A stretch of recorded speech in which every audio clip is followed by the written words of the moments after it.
He had a lot of stuff to take care of back in the ancestral home of blacks, so Destiny still had some time before she needed to leave. Namely, needing to merge with her other self.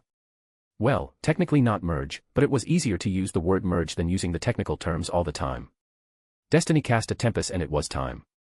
So, as soon as she was dressed, she operated inside her room, only to find her other self waiting for her, just like she expected. Good. Let's get this over with, her other self said as she pushed herself off the chair. After that, neither of them said anything, and moments later her other self vanished into thin air. As soon as her other self was gone, Destiny operated in the living room, only to find that all of her lieutenants were already there, and just like she suspected, Sirius wasn't here yet. Good, all of you are already here. Quentin, how is your mission progressing? Destiny asked as she plopped down on the couch. Everything is progressing as we expected. You were correct, milady. The whole office is filled with squibs and we have also noticed a couple of wizards and witches. Though we haven't started following any one of them, yet, Quentin reported as he stood up from the couch just like the other lieutenants to greet Destiny. Ambika had told them that Destiny was in a bad mood and they did not want to raise her ire in any manner. Destiny nodded her head in understanding. It was just like she expected, and it has been just a day since they have started to keep an eye on the Foreign Office, so Destiny was completely fine with the progress. After that, she simply gestured her lieutenants to take a seat. She did not want them to keep standing. So, how is the recruitment going? Destiny asked as she turned toward Donovan. The man cleared his throat. We are getting quite a few promising recruits. Recently, a Hogwarts professor joined our cause, Donovan revealed, and Destiny furrowed her brows in confusion. I see. Destiny muttered, she felt there was something amiss. So, what does this professor teach? Destiny asked curiously. It was a good thing that a Hogwarts professor joined their cause, but Destiny could feel something amiss. Maybe she was becoming paranoid and it wasn't anything bad. Her name is Minerva McGonagall and she teaches transfiguration, Donovan revealed, and alarm bells started to ring inside Destiny's head. Albus fucking Dumbledore is the head of the transfiguration department and it wasn't a coincidence that one of his lackeys decided to join their cause. McGonagall was a pureblood name, not that Destiny discriminated between purebloods or firstbloods, but it was kind of suspicious that a firstblood working under Albus Dumbledore would join their cause. Donovan, for the time being, keep an eye on her, don't reveal your hand, and get me her background when I am back. Destiny said, and Donovan nodded his head in understanding. You are leaving? Vladimir asked with a frown. Destiny simply released a sigh as she nodded her head in confirmation. Circumstances have changed. I need to hasten some of my plans while creating some plans from scratch on the way. Destiny released a tired sigh. Right now, everything is a mess, Destiny said while shaking her head. Milady, is this related to the spy or imposter you were talking about? Vladimir asked, his voice laced with a thick Russian accent. Yes, it is, Destiny admitted. There was no point in hiding it, especially when she was already planning to tell them most of the things she found. She wasn't planning to tell them about the giant white woman who freed Albus Potter and also threw her out of his mind. Destiny didn't mean to hide something huge like this from them, but she wanted to have more information before saying anything. The woman was clearly not a human. Destiny had felt the unfathomable power the woman possessed. Destiny refused to believe that the giant woman was a witch. Destiny could have accepted the woman to be a witch if the woman only possessed magical power. Her power was vastly different. Destiny had felt that a higher being was looking down on her. Destiny never believed in higher powers or gods, but now that she had experienced such a being's presence firsthand, she simply could dismiss the possibility from her mind. If the giant woman was truly a higher existence or a goddess, it would also explain how Albus Potter and the other members of the Order of Light arrived in the past. Well, Destiny could think about all of that at a later date. Right now, there was no way that she could directly face that woman, wherever she was a god or not. No need to be impatient, we are just waiting for Sirius to arrive. As soon as he arrives, I will start explaining. Destiny decided to satiate her lieutenants for the time being as all four of them seemed to be extremely curious. Thankfully, they did not have to wait that long as only after a couple of minutes, Cassiopeia returned to the living room followed by Sirius and Arcturus III. Destiny didn't mind his presence, after all, Arcturus III was Sirius' heir, so Arcturus was his responsibility. Sirius also might be wanting to involve Arcturus with their cause. Even though Arcturus has sworn his loyalty to her cause, he was yet to involve himself directly. Milady, please forgive me for the delay, Sirius apologized genuinely. Destiny simply waved it off and gestured Sirius and Arcturus to take a seat. Arcturus bowed his head as he greeted Destiny. This was a formal meeting and Destiny's station was higher than his, so he was simply following the usual protocol. Even without the usual protocols, he would have still greeted her in a similar fashion. Thanks for coming. I wanted to inform all of you about some of the recent developments. As all of you already know, I suspected that Marcus Rosier was an imposter. I was right. It was an imposter posing as Marcus Rosier, Destiny explained. All of her lieutenants, Sirius, Arcturus, and Cassiopeia were paying her rapt attention. Capturing him wasn't that hard. After capturing him, I decided to bring him here, so that I could interrogate him. That is where the good news ends. Destiny trailed off with a sullen look on her face, surprising everyone. Even though his occlumency shields were surprisingly strong, I was able to enter his mind after putting some effort. I wasn't able to find much before I was thrown out of his mind by some sort of mental defense, but I was able to get my hands on a few damning facts before I was thrown out, Destiny explained, and all of her lieutenants raised their eyebrows in question. They couldn't believe that someone was able to throw Destiny out of their mind. They knew that Destiny wasn't probably the best legilimencer, but she was definitely one of the best. Even though Destiny was only 19 years old, she was better than any of them when it came to either occlumency or legilimency. Meanwhile, Sirius, Arcturus, and Cassiopeia leaned forward with interest clear in their eyes. Knowing your enemy was very important, and Sirius wanted to know more about the people who had dared to sully his ancestral home. This was the first time someone broke into the Black Tower since it was made. It was a massive insult from the perspective of the Black family, and the whole incident happened when Sirius had the mantle of Lord Black. This was a huge mark on his record. The real name of the person impersonating Marcus Black is Albus Severus Potter, Destiny finally revealed. Sirius, Arcturus, and Cassiopeia frowned after they heard the name of the person who was impersonating Marcus Black. Even Vladimir raised his eyebrows in question. In the last dueling tournament, he was defeated by Fleamont Potter, so he had researched the Potters quite intensively. There was nobody by that name in the Potter family. Is he a first blood? Cassiopeia asked carefully. The word mudblood almost escaped from her lips. She was trying to change herself, but there was no way that she could discard all of her teachings since childhood in the span of a couple of months. No, he is a genuine part of the Potter family, Destiny said, making then their frowns even deeper. Now even Vladimir was frowning. Is he a bastard? Sirius asked, looking kind of outraged. No, just like I said, he is a genuine part of the Potter family, Destiny asserted with a nod of her head. Then how? Unless Henry Potter married a second woman in secret. I know for sure that Henry Potter has only 2 children, Fleamont and Charles. They are the only Potters I know of, and Euphemia Greengrass is only a Potter by marriage. Sirius muttered on his own with an unsure look on his face. Yes, that is what I thought too when the polyjuice potion ran its course, but I am sure you aren't going to believe what I am going to say, Destiny said, looking slightly amused. Yes, the situation was kind of problematic, but it did not mean that she couldn't have a bit of fun.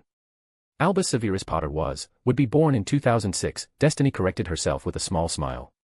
But this is 1927, Cassiopeia pointed out dumbly.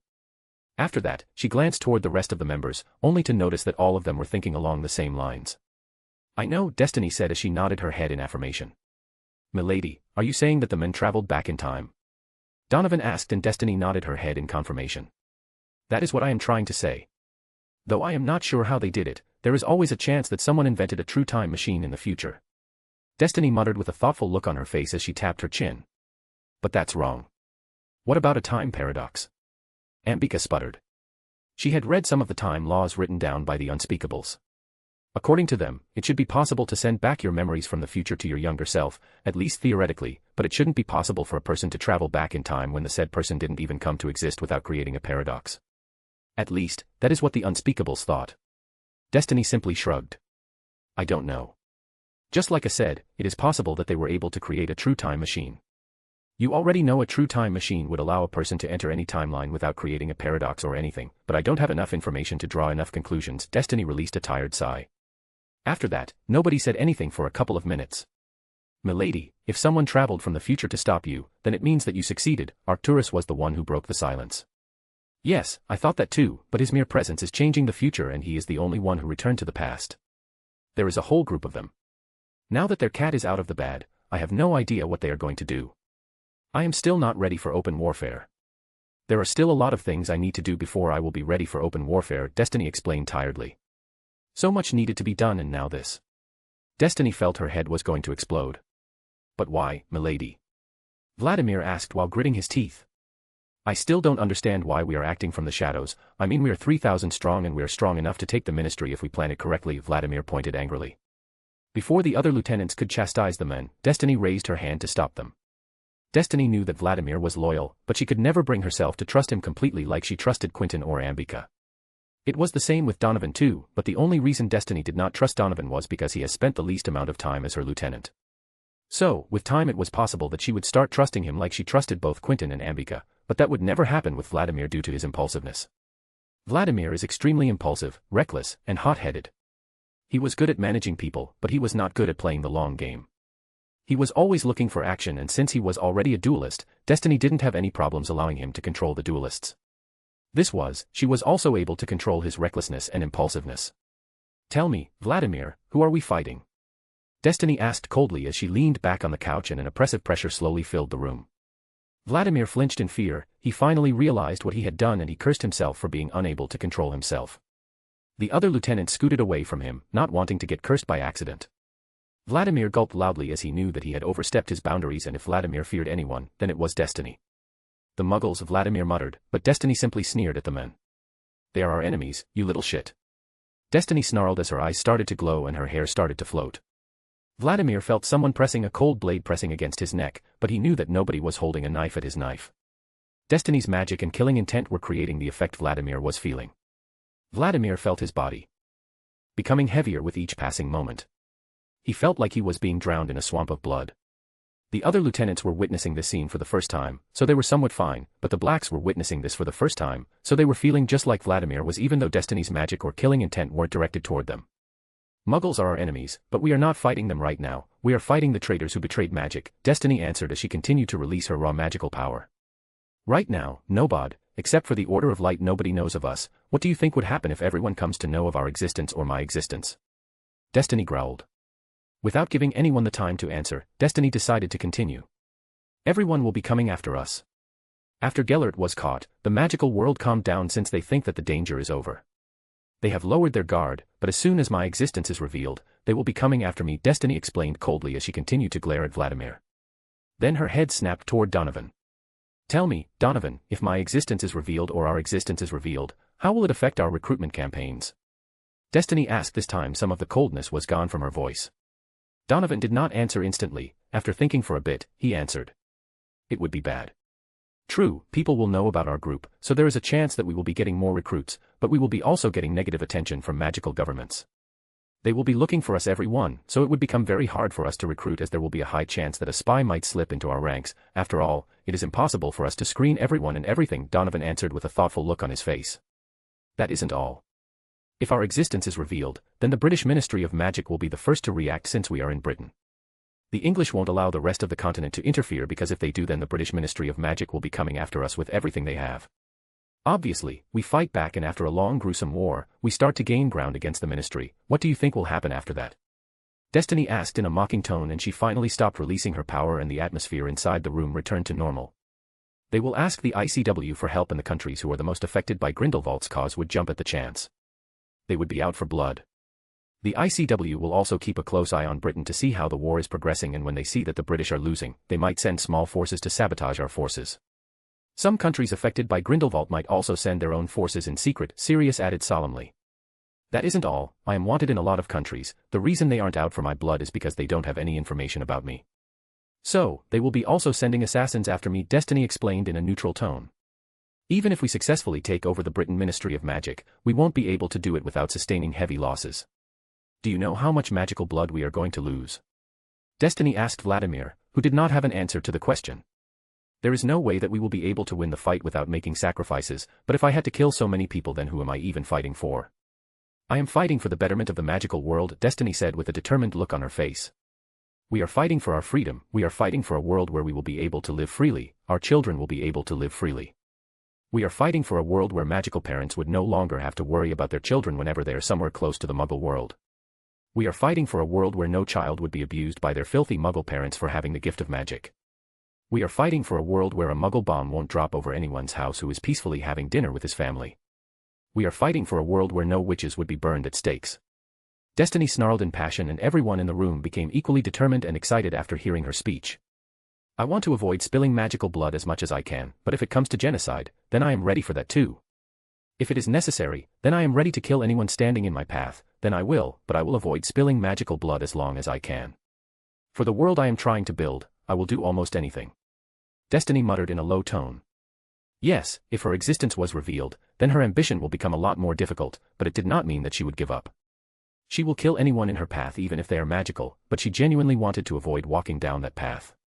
It would be a path filled with bloodshed and regrets, but if it was necessary then she wouldn't hesitate to walk down the bloody path. She might be called a monster by the next generation, but she did not care. After all, everything she was doing was for the greater good of the magical world. There will be some people who were going to hate her always. Albus Severus Potter was proof of that.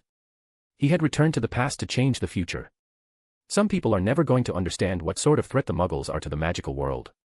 Slowly the Muggles are developing. In the future, they are bound to discover the magical world. Right now, Muggles are discovering new ways of killing each other, and when the magical world comes out in the open, they will turn their weapons toward the magical world. It was bound to happen. Destiny had seen it happen. She had experienced it firsthand, and then she had hundreds of examples.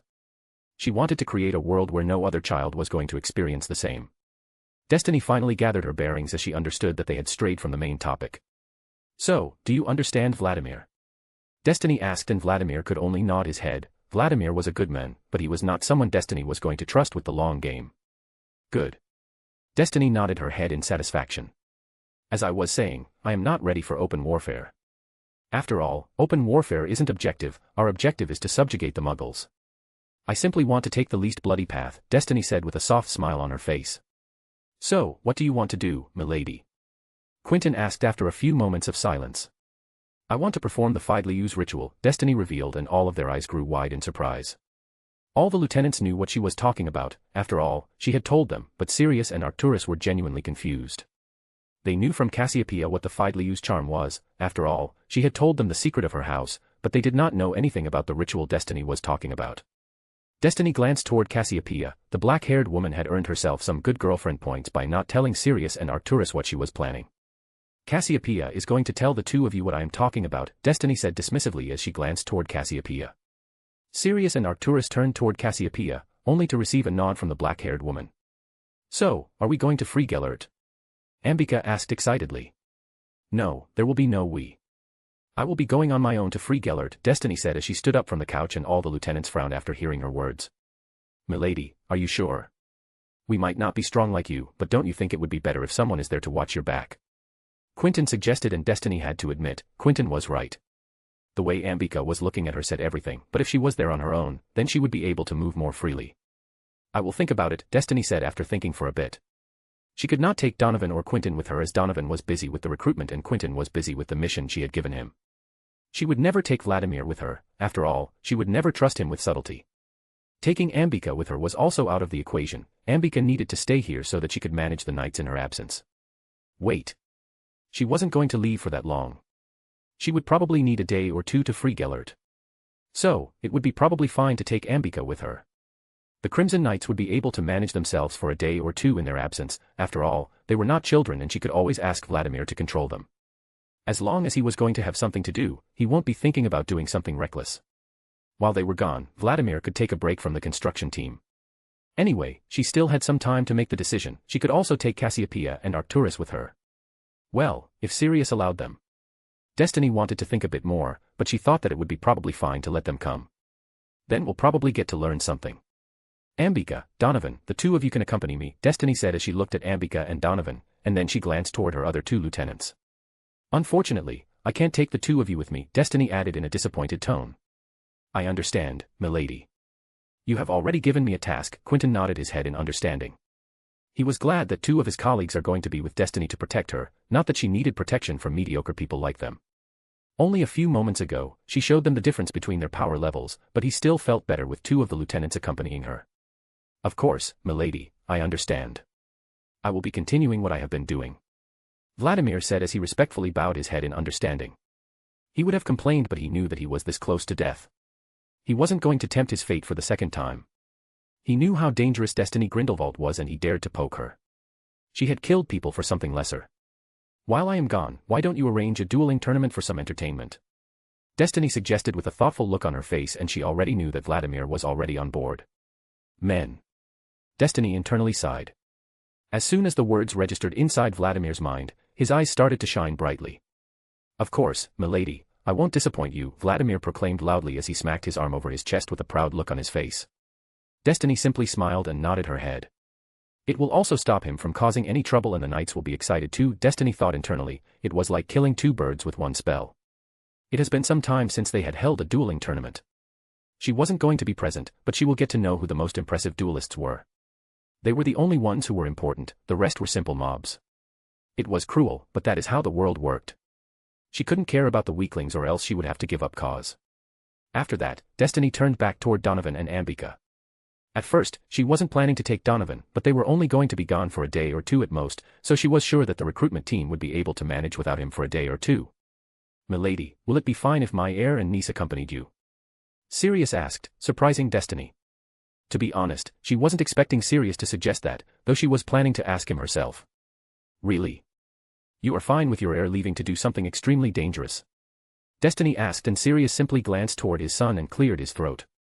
"Milady, I know the risks, but there are a lot of things he is yet to learn." "He might get to learn something new," Sirius said, and Destiny simply inclined her head as she glanced toward Arcturus. The man averted his gaze and he looked kind of embarrassed. Destiny realized that something might have happened between the two. Well, it was probably a family matter, so she wasn't going to poke her nose into it. "Fine, then can also accompany me, but once again, you must remember what I am going to do is going to be extremely dangerous," Destiny warned them for the second time, but they seemed to be determined, so Destiny decided to leave it at that.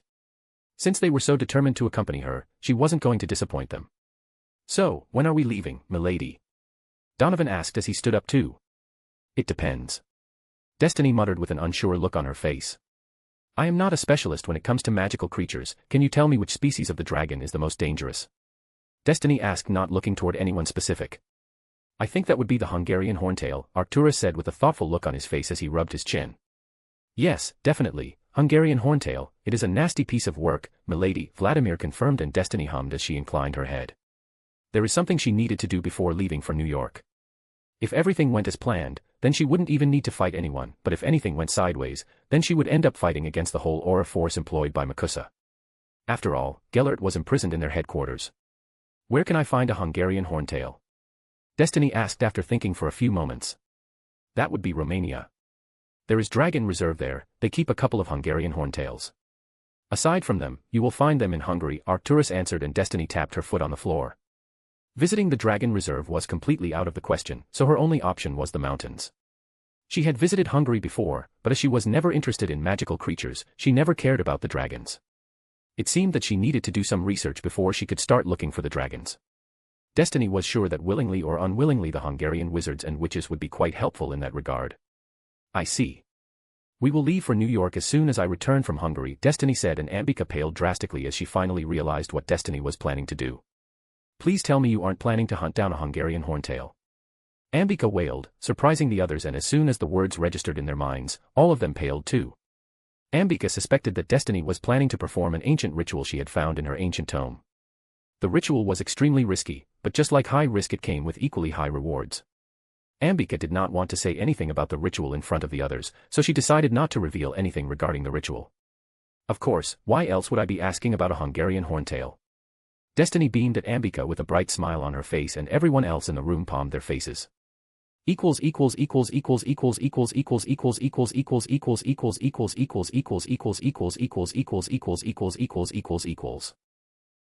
advanced chapters on my Patreon. My Patreon link is https://www.patreon.com/ingloriousme. ==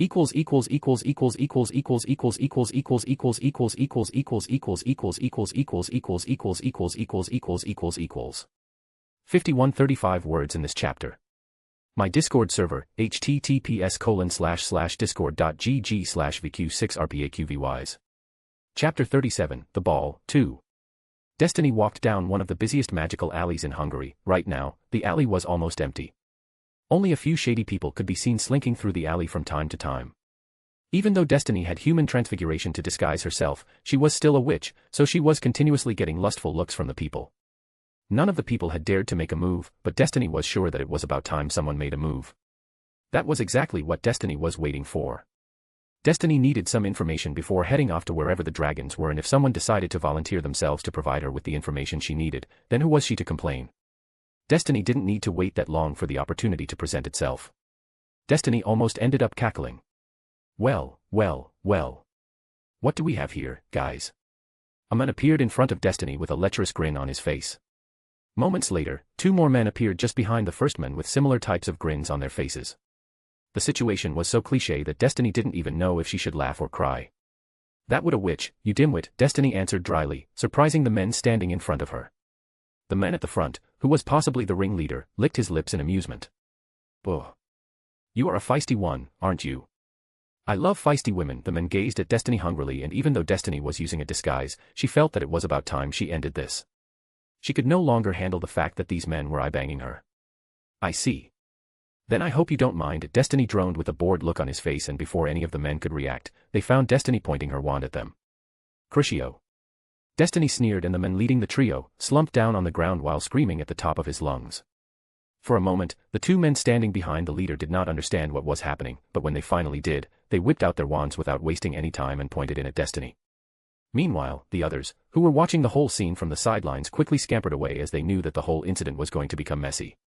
There might be some worse curses than the unforgivables, like the organ melting curse, skin melting curse, flaying curse, entrails expelling curse, and so on, but the unforgivable curses were special in a different way. The unforgivables were feared by the wizarding population all around the world. Right now, Spain was the only country where the unforgivables were completely legal. While the others were running away, Destiny was fending off the two lackeys with extreme ease. The two of them couldn't believe how easily the woman was handling the two of them at the same time.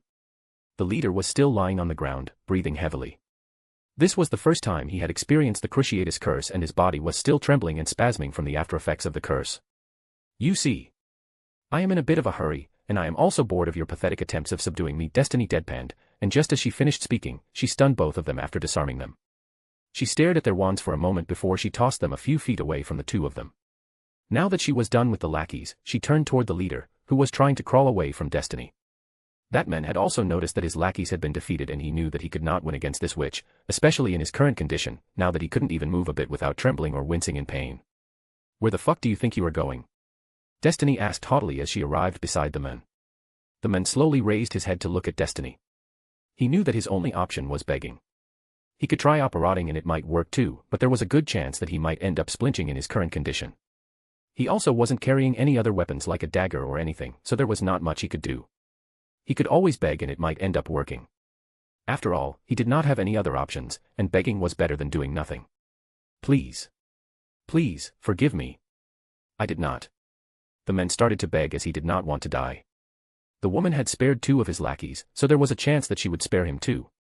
"Oh, shut up!" Before the man could continue, Destiny silenced the man with an irritated look on her face. "That's a lot better." Destiny nodded her head in satisfaction. After that, without wasting any more time, she entered the man's mind. She did even need to use the incantation as she did not feel it would be necessary. It only took her a few minutes to gather all the information she wanted. The man was a part of a slave trading group, and their group was also a part of the magical and non-magical beast smuggling ring, so they had a lot of information about dragons. Unfortunately, even their group never dealt with a Hungarian horntail, but fortunately, they knew where the horntails lived in the mountains.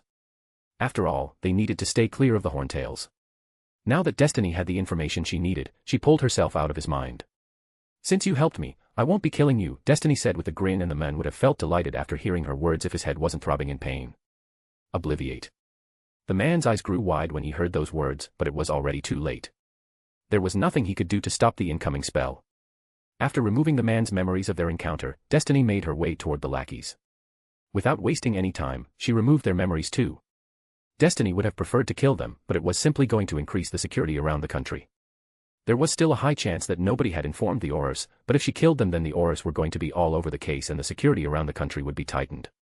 Even though the chances were quite low, there was still a chance that someone might have informed the Aurors about her use of the Cruciatus curse, so she decided not to linger around anymore, especially now that her task was complete. After operating at some random locations for a couple of minutes, Destiny finally arrived in front of a Muggle hotel. She would be a fool if she allowed anyone to track her down. Destiny decided to spend the night in a hotel so that she could start the hunt, completely refreshed. She had a long day and it would be suicide if she tried to hunt down a Hungarian horntail at night. After getting a room key from the counter, she made her way toward the room after paying the money. The hotel Destiny had selected to stay at for the night was one of the better ones, so the room was quite big and luxurious. As soon as she entered the room, Destiny directly threw herself at the bed. After a few moments, Destiny released a loud muffled groan, and then she slowly rolled herself on the bed so that she would be facing the ceiling while her back was resting on the bed. Moments later, her whole visage started to transform as she reverted to her original form. Even though she showered only an hour ago, she decided to take a long bath before sleeping. Well, there was still some time and she was a witch, so she didn't need to worry about cold water, so Destiny decided to rest for a bit before leaving the bed to take a bath. There were a lot of things Destiny was worried about, but her mind slowly started to drift toward the ball. Only if the Order of Light didn't exist, then she would have the support of the Rosier family too. Line break. Flashback. Sirius Black walked up to the balcony followed by Claiborne, Dorothy, Imogen, Frederick, and Jasper. Destiny watched the whole group from a distance along with Ambika and Cassiopeia. A lot of people were gathered on the first floor too, and all of them were already paying attention to Sirius. Sirius slowly raised his glass in the air and tapped the glass with his wand. Ting ting ting. Several tinging noises rang throughout the ballroom, gathering everyone's attention. Everyone present turned toward Sirius. Everyone guessed that it was probably the time to introduce the newly Bone family. After all, Lord Black has arranged the ball in honor of the newly established Bone family. Even though the Bone family won't be considered a pureblood family, especially with the 3-generation rule, Lord Black has basically announced that the Bone family was under his protection. One of the remaining most ancient and noble house in magical Britain. The House of Black has a huge standing in the British magical community, so nobody was going to dare to insult the members of the Bone family or the house as a whole. Now that I have all of your attention, let me introduce all of you to the guest of honors of this small gathering. Sirius started to speak with a soft smile on his face. The Bones family had been traditionally a part of the Dark faction since the beginning, but such a long tradition changed after the new Lord Black took the mantle. A lot of you already know what was happening in reality, and I won't bring up such topics to ruin the mood. Sirius took a small pause and turned around toward Imogen, Frederick, and Jasper. Recently, something changed. They finally decided to establish a new family, a new house. Now, let me introduce you to the members of House of Bone. Imogen Bone, Frederick Bone, and Jasper Bone. Please give a big hand of applause for them. Sirius smiled brightly as he gestured toward Imogen, Frederick, and Jasper. Everyone attending the ball started to clap. Even the staunchest pureblood supremacists started to clap as House of Black was hosting the House of Bone. Now, as Lord Black, the lord of one of the most ancient and noble houses, let me welcome the House of Bone to our circle. Sirius loudly exclaimed and cheering increased. Imogen flushed slightly, just like Frederick and Jasper. This was the first time the three of them were receiving so much attention. After all, even though they were a part of the pureblood family, they did not have any power because they were being oppressed by Lord Bones. So, now that everyone was paying attention to them, they were feeling kind of embarrassed. Imogen was the one who was having the hardest time. She knew that now that she was introduced to the pureblood circle and she was going to start receiving a lot of marriage proposals, especially now that she was no longer being oppressed by Lord Bones, but something was worrying her. She was already 26. Some witches at her age were already mothers and almost all the witches at her age were married for quite a few years. Now, she was not only going to receive a lot of marriage proposals from old bastards, but they were also going to ask for a lot of dowry since she was no longer younger than 20. In magical Britain, most of the pureblood witches were put into a betrothal contract just after finishing their OWLs and they were to be married by the time they passed their newts or at most, they turned 19. She didn't hate the fact that she was going to receive a lot of marriage proposals, she hated the fact that she was going to receive marriage proposals from old bastards. Even though Lord Black has announced that the House of Bone was under the protection of the House of Black, none of them were going to try to send her a marriage proposal for their heir. If she was young, then it would have been a completely different matter. She would have at least received a concubine contract from the heirs of respectable pureblood families. Imogen could only shake her head in irritation. After a whole minute, the applause finally stopped. Now as the host of this small gathering, I would like to thank all of you for attending this small celebration in honor of the newly established House of Bone. Now that all the pleasantries are over, I would ask all of you to enjoy yourselves. Sirius declared and another round of applause rang throughout the ballroom. Sirius simply smiled and waved his hand as he walked away from the balcony followed by Imogen, Frederick, Jasper, Claiborne, and Dorothy. "Milady, would you care for a dance?" Imogen was brought out of her musings when she heard a feminine voice. She turned toward the direction where the voice came from only to find Destiny Grindelwald smiling at her. The older witch blushed as she finally realized that Destiny had asked for a dance. Imogen slowly looked down at Destiny's offered hand. After a few moments, she glanced toward her father and Lord Black to see their reactions. Claiborne was looking quite uncomfortable, but Lord Black was beaming at her with a bright smile on his face. Imogen did not know what to do, so after thinking a lot, she gulped loudly and accepted Destiny's hand. Most of the time, Imogen was a crass, rude, and headstrong woman. She did not know how Destiny Grindelwald turned her into a blushing and stuttering mess. For Merlin's sake, she didn't even know that she was into women until now, and now Destiny was making her feel like a hormonal teenager. Destiny expertly led Imogen to the dance floor. Even though their standing wasn't that high in society due to the oppression of Lord Bones, Imogen had been taught how to dance by her mother. Imogen stopped caring about all of that after Lord Bones stopped her from getting married. Imogen flushed brightly as Destiny slipped her arm around Imogen's waist and pulled her closer. Imogen blushed brightly, but she didn't struggle or try to push away Destiny. If Imogen was being honest, she liked the feeling of being held close to Destiny. If Imogen didn't know any better, then she would have been sure that Destiny had bewitched her, but when she saw Destiny the first time, Imogen thought that Destiny was quite beautiful, but at that time, she failed to discover that she was into women. Only today did she finally realize that she was into women, and the realization hit her like a ton of bricks. Destiny started to twirl around with Imogen with a soft smile on her face. Imogen finally glanced around to see how the others were reacting. Imogen couldn't help but frown internally when she noticed several people were sneering at them, while some others were simply ignoring them. "Don't worry about them, they can sneer all they want, but I will make them fall in line," Destiny said, breaking Imogen out of her thoughts. Imogen's eyes grew wide in surprise. She started to wonder if Destiny was using legilimency on her. "I am not using legilimency on you if you are wondering," Destiny muttered softly as she continued to dance with Imogen. The older witch's eyes grew even wider as several questions sprang into her mind. "Then how did you know what was I thinking?" Imogen asked suspiciously as she stared at Destiny accusingly, and instead of feeling insulted, Destiny simply grinned. "It was pretty clear what you were thinking. I will have you know, I have been practicing legilimency on people since I was 11. So, I can easily read people, especially when they are wearing their expressions on their sleeve." Destiny grinned, and Imogen did not know if she should feel awed or feel insulted. Destiny accused her of her wearing her expressions on the sleeve, and now that she thought about it, Destiny might be right. Unlike Frederick or her father, she was a Ravenclaw and they were good at hiding behind a mask, but they weren't good like the Slytherins. "I admit, it might have been my fault, but were you really practicing legilimency when you were 11? "I didn't even start learning occlumency until I was 15, and let's not talk about legilimency," Imogen gushed out in awe. Now that Imogen realized that Destiny did not insult her, she decided to be awed by the fact that Destiny was learning legilimency when she was only 11. "Yes, Gellert decided I was old enough to learn occlumency after I turned 11, and that is when I also started to learn legilimency, since the two of them go in hand." Destiny shrugged. She knew it wasn't common to learn either of them at the age of 11, but she honestly didn't think it was anything special. In fact, she found blood magic more special than anything else.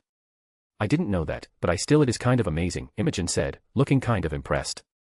"But how were you practicing legilimency? I mean, you need a target, right?" Imogen asked. She was really interested to know if Destiny practiced legilimency of Gellert Grindelwald or not. "I usually practiced on muggles, and sometimes I practiced on Gellert whenever he had some time to spare. When I was 11 he was still busy with dueling tournaments," Destiny explained dismissively, and Imogen's eyes grew wide when she heard that Destiny practiced legilimency on muggles. Only a small mistake could turn out to be fatal when it came to muggles. After all, they did not have any magic to protect themselves, so practicing legilimency on them was quite easy, but a small mental injury could be fatal for them since they didn't have magic to strengthen their mind. Imogen opened her mouth to say something, but she closed her mouth with a snap when she finally realized that she was going to ask a stupid question. She had seen how Destiny treated muggles, so it would be surprising if Destiny cared about their mental health. As a pureblood witch from a traditionally dark family, she had always looked down on muggles, but she could never kill them as easily as Destiny. It wasn't about power. It was about mental fortitude. She didn't mind using the dead bodies to practice her family magic, but she could never bring herself to murder anyone. It might be different if it was a matter of life and death, but Destiny it was completely different. It was pretty clear that Destiny never considered them as humans. "What's on your mind? Are you not enjoying the dance?" Destiny's questions broke her out of her thoughts. Imogen immediately shook her head. "It is nothing like that. I am having a lot of fun," Imogen hurriedly blurted out, not wanting to anger Destiny, but when she finally realized what she had said, her cheeks lit up with a small blush. "I was simply wondering how different our childhoods were." Imogen tried to change the topic. It wasn't the truth, but it wasn't a complete lie. Something must have happened to Destiny to make her hate the muggles with such intensity. "Ah. Yes, our childhoods were very different," Destiny admitted with a nod of her head. Even though Imogen's family was poor and oppressed, she still had her parents to take care of her. Imogen was able to eat without worrying about getting caught and getting a beating. When Destiny was 6, she was busy looking for food inside dumpsters. Well, technically they didn't have dumpsters in her village, but they did have some pits where everyone threw the thrash. Those pits were a main food source. Everything changed after she was saved by Gellert, but she would never forget the life she had lived before she was saved by Gellert. She might have been extremely young, but she was an occlumen, so she remembered everything in extreme clarity. She didn't remember her memories of her parents. Destiny guessed that her brain hasn't matured enough to understand or remember anything when her parents had abandoned her or she actually dropped from the sky. When I was 6 I was already traveling around the world with Gellert. I was only 6 when I received my first wand, Destiny muttered with a soft smile on her face while reminiscing about one of her fond memories. You got your first wand when you were 6? Imogen asked with a bewildered look on her face. She knew that Destiny probably wasn't lying to her. If she didn't know about Destiny's true identity, then she would have felt that Destiny was making it up, but Destiny did not have any reason to die. Yes, at first, Gellert gave me one of his wands, but it wasn't a good fit, but I could still perform magic with it, but I could never reach my full potential with it. So, he decided to get me one from China. It is not widely known, but someone can get wands for children from China, Destiny explained with a smile. Sometimes, she still remembered all those times. To be honest, she missed those times. The Magical Society of China is also affiliated with ICW, so how can they sell wands to children? Imogen asked with a confused look on her face as she inclined her head in confusion. Destiny simply smiled at Imogen. Ravenclaw indeed, so curious. Well, technically they are the part of Asian Federation of Magic, and AFM is affiliated with the ICW, but I get what you are saying. The wands they are selling to the children and crafted differently. They are made from second-class materials and their integrity is also very weak. They are specifically designed to break or shatter under pressure. Destiny explained with a thoughtful look on her face. She needed to find the correct words to explain. Oh. That is quite amazing, and what is the limit of magic you could perform with those wands? Imogen gushed out excitedly with stars in her eyes. Not much, just simple magic. It failed when I tried to cast the blood-boiling curse, Destiny revealed nonchalantly, making Imogen freeze for a second. Destiny just said that she was practicing blood magic with her training wand, which meant that she was learning blood magic even before she turned 11. Oh. So, how did you get around it? Imogen asked as she gulped nervously. Destiny simply smirked because she could feel what Imogen was thinking, but no matter what, Destiny was never going to reveal anything about the Deathly Hallows. He gave me the wand I have started practicing magic with. It wasn't a good match, but it was still a good enough match to let me practice magic, Destiny shrugged dismissively. So, you were learning blood magic since you were younger then? Imogen began to speak, but she was interrupted by Destiny. 7. I was 7 when I started to learn and practice blood magic, Destiny clarified, and Imogen finally froze. Destiny decided that she had danced enough, for now, so she decided to take a break. She also needed to dance with Cassiopeia and Ambika. It would be her loss if she didn't, especially when the two of them were looking extremely fetching. How about we take a break, Imogen? Destiny suggested softly as she looked down at Imogen. Destiny was 4 feet taller even without her heels, but now that she was wearing 6 heels, she looked even taller. Destiny could wear 6-inch heels if she wanted, but she felt that 4 heels were the best for her. Yes, of course, Imogen nodded her head. You know blood magic is extremely dangerous, right? Imogen asked in concern, and Destiny simply hummed in confirmation. Don't worry, my dear.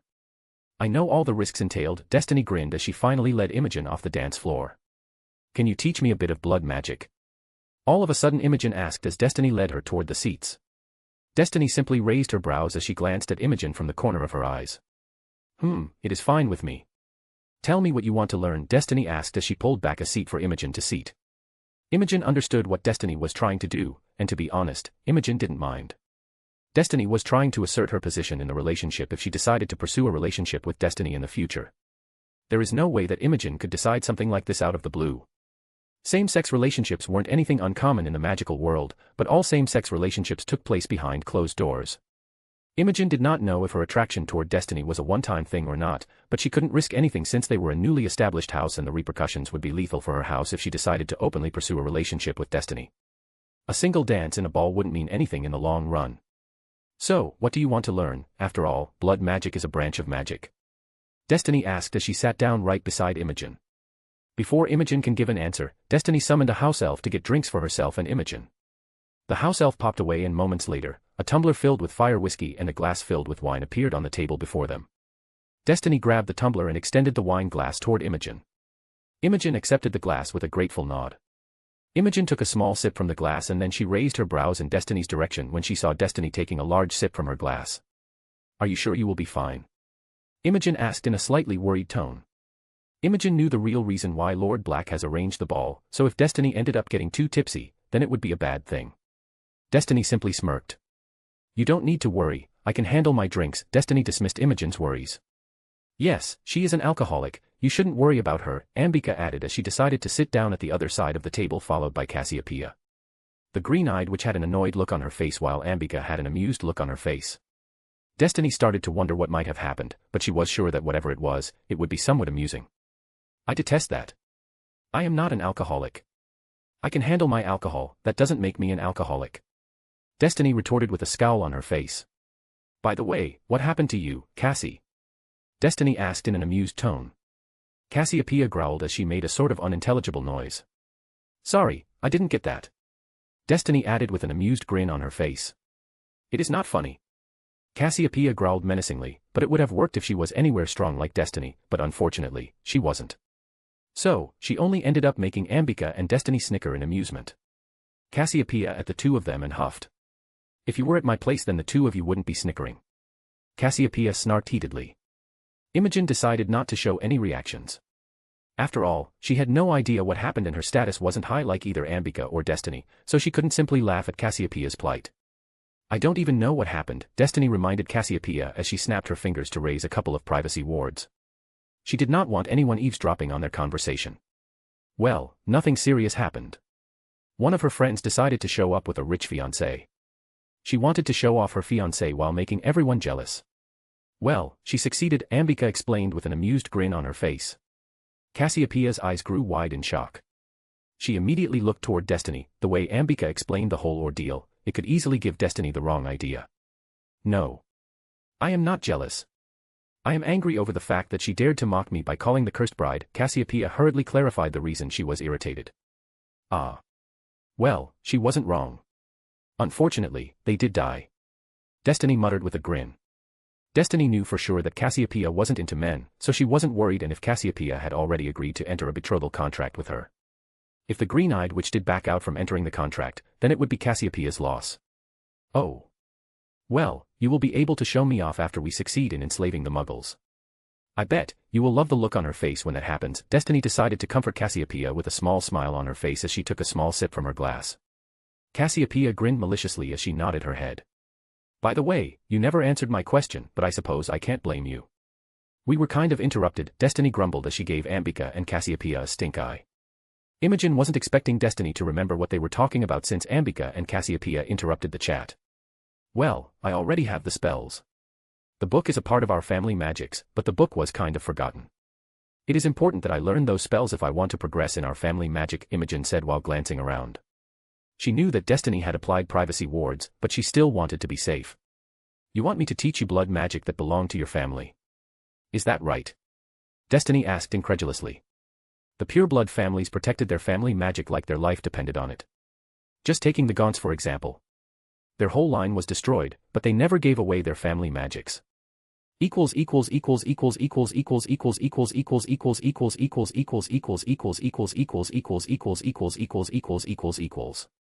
Up to 4 advanced chapters on my Patreon. My Patreon link is https://www.patreon.com/ingloriousme.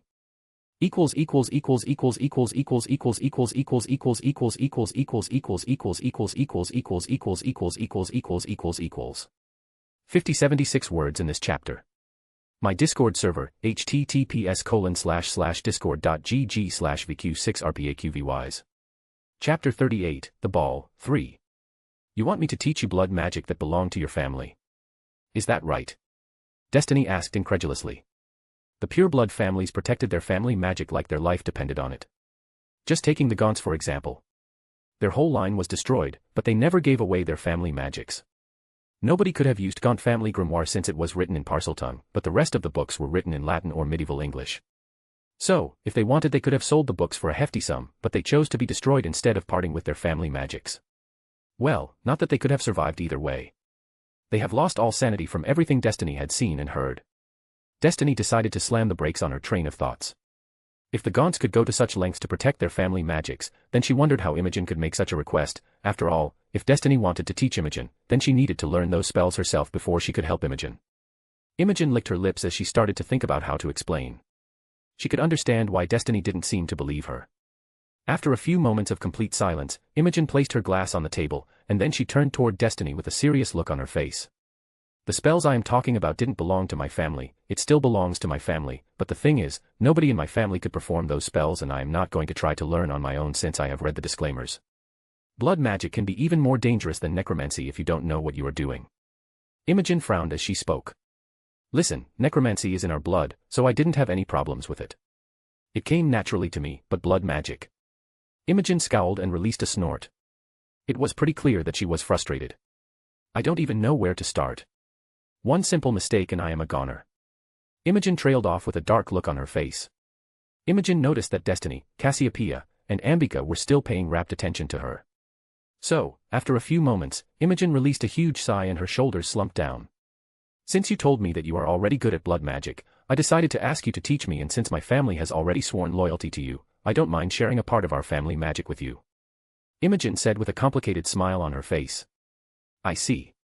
So, what do you think? Your parents and brothers will agree with your offer? Destiny asked curiously, and she leaned on the table. Honestly, she was very excited at the prospect of getting her hands on the family magics of another family, but decided not to show it. She would be devastated if she lost such an opportunity just because she was looking gleeful. They are not going to be happy, but they would agree even if reluctantly. They know how important it is for me to learn those spells if I want to make progress. Additionally, as you already know, my family was in a bad spot. You helped me and my father get a respectable job, Imogen said after a few moments of silence with a disheartened look on her face. Okay. I will teach you if the rest of your family agrees with you. Not only you are the only necromancer in my ranks, but I also want to see how you progress. Destiny smiled brightly as she agreed to teach Imogen. The red-haired woman beamed brightly at Destiny, but she knew that the discussion wasn't over. She was going to need to have a long chat with the rest of her family members. So, what now? Ambika asked as she glanced toward Destiny. How about a dance? Destiny asked with a grin as she offered her hand to Ambika. Even though Ambika wanted to readily accept the offered limb, she seemed to think a bit before nodding her head. Ambika didn't want to look too happy, as Cassiopeia would use it to tease her later. The two of them might have started to get along, but there was still a silent war going on between them. Destiny and Ambika stood up at the same time, hand in hand. Destiny snapped her fingers to cancel the privacy wards she had erected before making her way toward the dance floor. Once again, several eyes were on them, but unlike Imogen, Ambika didn't care about what the others thought about her. She had come a long way since she had met Destiny for the first time in the woods. So, what do you think about Imogen's offer? Destiny asked as she wrapped her arm around Ambika's waist. I am surprised that you didn't jump to accept the offer instead of asking questions, Ambika said sweetly, making Destiny give the white-haired woman a stink eye. Hey. I am not that bad. Destiny protested with a mock-offended look on her face. Ambika simply smiled and inclined her head with a questioning look on her face. Even you don't believe that? Ambika pointed out with a smug grin on her face. True. Destiny inclined her head with a grin. Even though I wanted to jump at the offer, I still needed to know all the ins and outs. Destiny explained as she continued to move around with Ambika on the dance floor. You need to be careful if a pureblood wizard or witch decides to share their family magic with you. After all, you don't know what they are going to ask in return, Destiny added with a smirk. Then why did you accept the offer? Ambika asked curiously. Because they need me. Imogen made it clear that she needs to learn blood magic if she wants to make progress. If she does not make any progress, then she loses my favor and it could turn out disastrous for her family. They are desperate. Destiny explained as she glanced toward Imogen from the corner of her eyes. Right now, Imogen was chatting with Cassiopeia. She also mentioned that the spells are quite dangerous. She wants to use me to learn those spells, and I am not against that since I am extremely good at blood magic. It comes to me as easy as breathing, Destiny smiled. You said they. Do you think her family already discussed about the offer? Ambika asked with a frown. Oh. I am sure that they have discussed it in detail, Destiny agreed with a smirk as she continued to dance. Otherwise, she wouldn't have offered me anything. Remember, there are no matriarchal families in Britain, all families are patriarchal. Do you really think that Claiborne would accept such a change? Destiny asked in an amused tone. No, he will not, Ambika nodded her head in affirmation. So, even though Imogen is the oldest sibling, Frederick is going to be Lord Bone. At most, Imogen could be called a regent, but they haven't started using the term because they are still waiting to see if Clifford kicks Claiborne and Dorothy out of the family or not, Destiny explained with a shrug. Claiborne is simply waiting to see what happens. If he gets kicked out, then he will be adopted into the Bone family and he will be eligible for the mantle of Lord Bone because he is going to be the oldest male in the family, Destiny added blandly. And if he isn't kicked out of the family, then he will simply assign Imogen as the regent for the time being, but I don't think he would need it. After all, Frederick will soon reach his majority, and making her regent would be completely useless since they hold any position of power. I mean, they don't have seats in Wisingamot, Ambika added with a thoughtful look on her face. Yeah. Destiny trailed off with a hum. And Imogen could always represent their family during any unofficial gatherings, Destiny grinned. So, someone in Imogen's position could never have offered you something like their family magics in return for anything. Imogen nodded her head in understanding. Now she finally understood what was going on, and internally she was also awed by the fact that Destiny had realized so many things from the conversation she had with Imogen. But you are glad to get your hands on their family magics, aren't you? Ambika asked while looking at Destiny accusingly. Guilty as charged. Destiny quipped with a smirk. Don't worry though. By the time I am done in Britain, I will have all of their family magics in my hands, Destiny declared with a grin while her eyes were filled with greed. Ambika couldn't help but shake her head. You know, if any of the purebloods heard you, then you will be demanding to give you the kiss, Ambika said with a tired look on her face. Oh. I already know that. That is why I have already cast a privacy ward around us, Destiny revealed with a grin, and Ambika's eyes grew wide in surprise. What? Did you really think that I am going to talk about blood magic out here, in the open where anyone can hear me? I am not that stupid, Ambika, Destiny chastised Ambika when she noticed the surprised look on Ambika's face. She couldn't believe that Ambika thought that she would make a foolish mistake. Yeah. I know. Sometimes, I kind of forget that you don't need a wand to cast simple magic, Ambika sighed. So, have you planned anything for the meeting? Ambika asked, and Destiny simply shook her head. There is nothing to plan. I simply need to reveal my plan, and most of the pureblood lords would never give up such an opportunity, especially when the House of Black has joined our cause. There will be some who are going to question me, mock me, try to question my worth, and I would simply need to teach them a lesson, and all of them are going to fall in line, Destiny explained, and Ambika simply hummed. What about the first bloods or the first generations? I mean, almost all the purebloods in Britain are pureblood supremacists. You know, they are never going to accept us as equals, Ambika said with a frown. Oh, they will. Don't worry. Either they will learn or they will perish. Destiny's eyes flashed brightly. I will try to change their families by trying to change the opinion of the younger generation, but if that doesn't work, they could always have an unfortunate accident, Destiny smirked. I hope that works. Well, we can always hope. After all, you changed the House of Black, and the Blacks were well known for the bigotry even throughout the continent, Ambika giggled in amusement. You are correct. Destiny agreed with a grin. After that, the two of them simply continued to dance without saying anything else. The two of them simply wanted to enjoy each other's company for the time being. Line break. Lord Black, forgive me, but who is that woman? Lord Perrault asked curiously while staring at the crimson-haired and crimson-eyed witch. He was quite surprised when he saw how the witch was dressed. No matter how he tried, he wasn't able to hide the disdain on his face when she first arrived at the ball, but when Lord Black greeted her with a bow, Lord Gage decided that he needed to collect more information. Yes, I can't believe how openly she is frolicking with witches, Brutus Malfoy too sneered in disdain. The other lords frowned at the tone Brutus Malfoy used. He might be Lord Malfoy, but Lord Black's status is a lot superior to his. How dare he insult one of Lord Black's honored guests? Sirius turned toward Brutus Malfoy and gave him a bland look. He was already expecting a comment like that from Brutus Malfoy. You don't need to worry about her, Lord Malfoy, and all of you will know who she is by the time the celebration comes to an end, Sirius answered cryptically. But Lord Black, aren't you worried about the reputation of your house? Once again Brutus Malfoy sneered. He could no longer hold back his anger. After all, the crimson-haired woman was now dancing with the infamous Cassiopeia Black. Cassiopeia Black, otherwise known as the Cursed Bride, was quite a famous witch in the pureblood circles. True, she did have a black mark on her name, no puns intended, but Brutus Malfoy didn't believe in all of that. The Malfoy lord knew very well that the status of his family was much lower than the Blacks.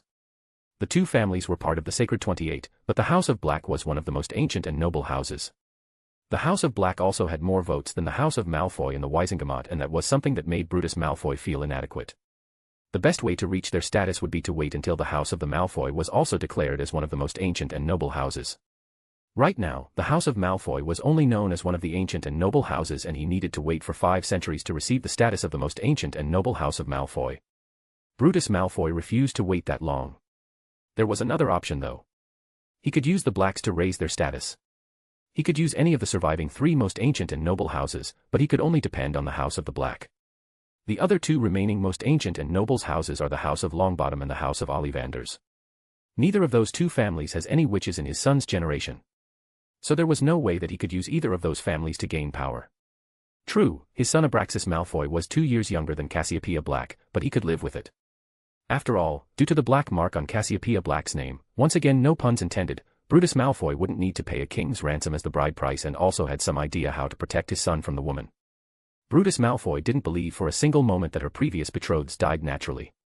He was sure that Cassiopeia Black was the one who killed them, but there was no proof, so even if her betrothed were from a respected family, they couldn't do anything except for cursing Cassiopeia Black's name. "Did I not tell you to stop worrying about her, Lord Malfoy?" Sirius asked in a dangerous tone as he coldly stared at Brutus Malfoy. The other men realized that he had probably crossed over the line and decided to back down, for now. After all, going off against Lord Black in the open would not bode well for his family, especially with all the pureblood lords around him, but internally he was seething in rage. Politics was something really delicate, and if the other pureblood families stopped doing business with them, then the House of Malfoy would be ruined. "Forgive me, Lord Black. I was simply thinking about the honor of your house." Brutus quickly backtracked with an apologetic look on his face. With his words, he basically twisted the situation in such a way that Sirius couldn't hold it against him. Sirius already knew that Malfoy was a slimy bastard and he already knew what he was doing. Sirius would have sneered openly at the naive men, but that would ruin his image. As a pureblood lord of one of the most respected and feared families in magical Britain, it would be unbecoming of him if he wore his expressions on his sleeve. So Sirius simply smiled at Lord Malfoy. Since the slimy bastard has backtracked, there was not much Sirius could do right now. Though Sirius wasn't worried, Malfoy was going to learn his lesson during the meeting. That is when he would learn not to offend his betters. "Of course, Lord Malfoy. I understand where you are coming from, but your worries are completely unnecessary. I am completely fine if my niece wants to have a relationship with a witch," Sirius explained with a polite smile on his face. "It might be shameful to admit, but all of us had someone in our families who preferred the company of same sex, rather than the opposite sex," Sirius added as he looked around. A lot of lords looked uncomfortable, but none of them denied the accusation, including Lord Malfoy, but the man was seething on the inside. "I simply decided not to hide her leanings since she wants to marry a witch," Sirius explained with a cool look on his face.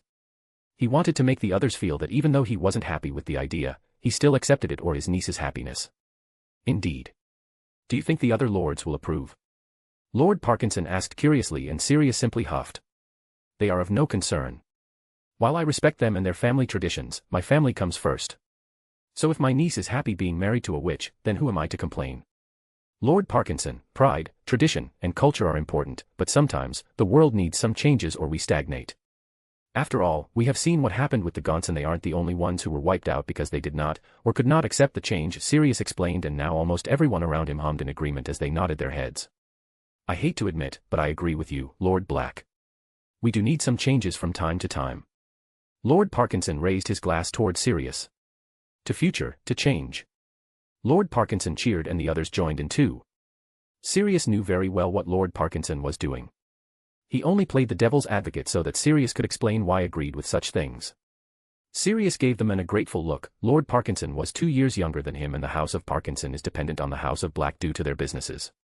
So, it was obvious that Lord Parkinson would try to help him out in a bind. Even though Sirius could have gone into the details, he details to take the family happiness angle.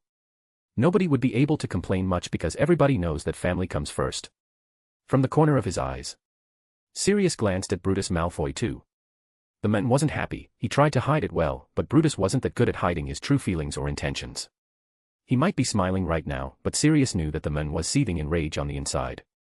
Sirius could guess that the man wanted to set a betrothal contract between Cassiopeia and Abraxas, as he was only 2 years younger than her and it was acceptable, but now that Sirius has announced that Cassiopeia was planning to marry a witch, all of his plans were probably dashed. Sirius only revealed the fact that Cassiopeia was into witches since he had already agreed to sign a betrothal contract for her with Destiny. They were yet to draw an actual contract, but everything else was already decided, and since Sirius had decided to sign an actual contract, it was bound to come out in the open someday. He had already discussed it with Destiny, and Destiny didn't mind since was never ashamed of her preferences. If she would have been weak, then it would have been a completely different matter, but since she was strong, nobody was going to dare to oppose her. For now, Sirius successfully evaded all the questions related to Destiny's identity, and that was a good thing. Right now, there was no way he could have stopped anyone from leaving, and it would have been a right mess. Sirius couldn't help but internally sigh in relief. He knew that he was playing a dangerous game, but the prizes were definitely worth it. "Lord Black, I cannot find my son." All of a sudden Sirius was brought out of his musings. Sirius could already guess who it was. "Is that so? Maybe he left," Sirius suggested as he turned toward Lord Rosier and Lady Rosier standing right behind her husband. She had a worried look on her face. "No, he said that he was going to visit the washroom, but he never returned," Lord Rosier explained hurriedly. Even though he wanted to accuse Lord Black, he simply couldn't. After all, he did not have any proof. His precious son was missing and he couldn't blame anyone. It was Lord Black's responsibility to keep his son safe and now he couldn't find him. Now, what the hell he was going to do? Sirius frowned in surprise. He knew he had to look surprised or Lord Rosier was going to accuse him. Lord Rosier wouldn't gain anything by accusing Sirius since the men did not have any proof, but Sirius did not want to be accused in the first place. After all, they had a lot of businesses with the House of Rosier and it wouldn't be the end of the world since they had dealings with almost all the pureblood families, but it would be a waste to lose those deals nonetheless. Yes, I did feel someone to separate from near the washrooms, but I cannot say for sure if it was young Marcus or not, Sirius said with a frown. Let me ask one of my house elves, Sirius said and called one of his house elves. Lord and Lady Rosier could help but frown when Sirius mentioned house elves. House elves were simply pathetic inferior creatures according to the Rosiers. Sirius couldn't help but smirk internally. Most of the families never understood how great house elves are. Well, bad for them. What can Taz be doing for Lord Black? The house elf respectfully bowed his head before asking what Lord Black wanted from him. Taz was a Black family house elf and Sirius had already instructed Taz what to ask and what to say. Have you seen Heir Rosier? Sirius asked Taz. Heir Rosier left, my lord, Taz answered respectfully. Left. Left. Tell me everything, elf. Lord Rosier snarled, getting everyone's attention, but did not care. Lord Rosier glared at the house elf, who whimpered in fear and Lord Rosier would have used his wand, but the house elf belonged to the House of Black, and honor duels have been issued for lesser things in the past. Lord Rosier was enraged because there was no reason for his son to leave the ball. After all, he had found an interesting bird, which meant that the house elf was probably lying, but at the same time, there was no reason for the house elf to lie. Unless, Lord Black had told it to lie, but that would be simply preposterous. Why would Lord Black tell his house elf to lie? Heir Rosier was in the loo when he summoned Taz to bring a hangover potion. So, Taz brought him the hangover potion. After drinking the hangover potion, Heir Rosier started to mumble something, but Taz couldn't understand. Taz answered, looking extremely worried and he started to pull on his ears. Sirius had to give it to Taz, the little bugger was acting perfectly. When Taz asked, Heir Rosier screamed at Taz to leave, so Taz left, but Taz thought that something best wrong with Heir Rosier, so Taz decided to keep an eye. Taz whispered in a fearful tone. Lord Rosier was bubbling in rage. How dare this filthy creature not follow his son's order, but now was not the time, he needed to get the answers and Lady Rosier was also thinking along the same line. After the next minutes, Lord Rosier continued mumbling, before he finally stood up and disapparated. Please forgive Taz, he couldn't tell you any more, Taz is being a bad elf. Taz whimpered and continued to pull on his ears. Lord and Lady Rosier couldn't make any heads or tails of the situation. After all, their son looked somber when they saw him the last time, but then all of a sudden his son was asking for a hangover potion. I see. Lord Rosier nodded his head in understanding. Even though he thought something was fishy, there was nothing wrong with the elf's explanation. Marcus Rosier was loved by his parents, they loved him so much that they have never spared any expenses when it came to him. In other words, they have spoiled their son, they got their son anything he ever wanted and that was saying something. Vinda Rosier was better than Marcus Rosier in every aspect, but she was a witch, so she never received the love from her parents she deserved. That is why Vinda Rosier decided to leave the country and make her own life. Almost nobody knew about this little secret about their family, but everyone knew that Marcus Rosier was a spoiled brat. Taz, you are a good elf. You don't need to harm yourself, it wasn't your fault. You did everything you could have done. Sirius decided to placate the house elf. Internally he decided to do something nice for Taz after the ball was finally over. Even though Sirius was trying to placate Taz, he was also subtly insulting Marcus Rosier. After all, Sirius said that Taz didn't do anything wrong, in other words, it meant that everything was Marcus Rosier's fault. Lord and Lady Rosier bubbled in rage, but there was not much they could do. Both of them internally vowed that one day they were going to return the insult to Lord Black for insulting their son in such a manner.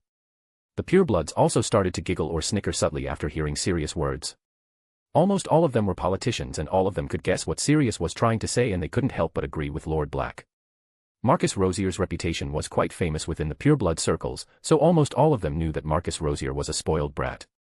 So, it was obvious that even a house elf was more responsible than Marcus Rosier. It was a huge insult. Lord and Lady Rosier venomously glared at everyone at the ball, but that didn't shut up anyone. The House of Rosier might be a part of Sacred 28, just like almost all the families attending the ball, so there wasn't much the Rosiers could do. Where do you think your son could have gone? Sirius asked worriedly as he dismissed Taz, though internally he was smirking.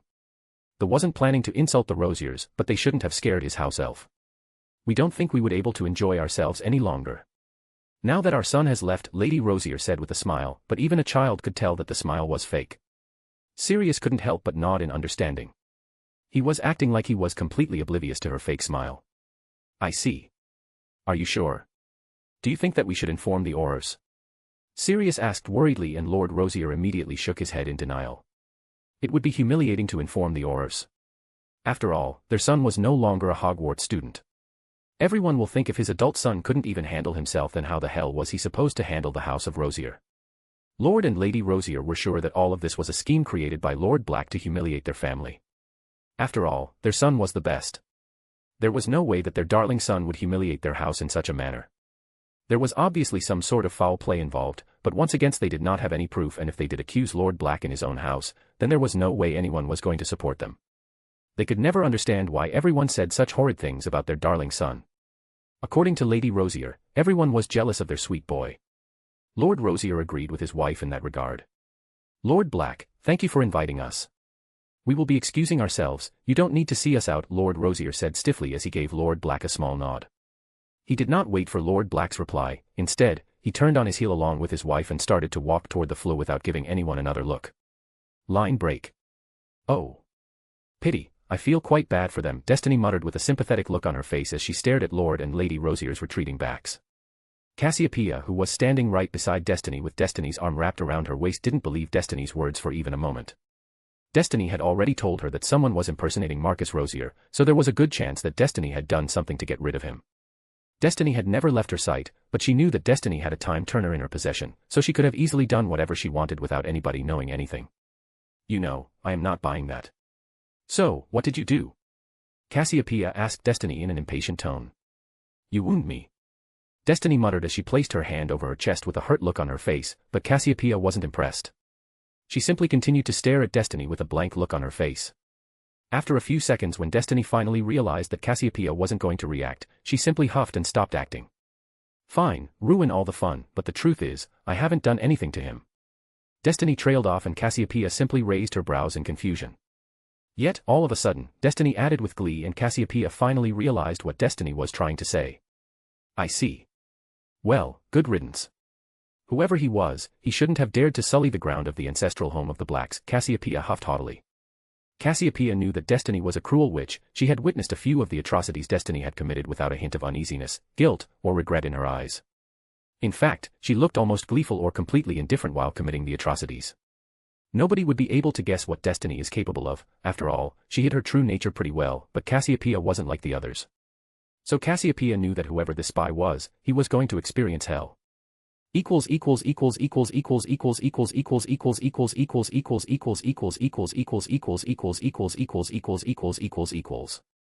Up to 4 advanced chapters on my Patreon. My Patreon link is https://www.patreon.com/ingloriousme. ==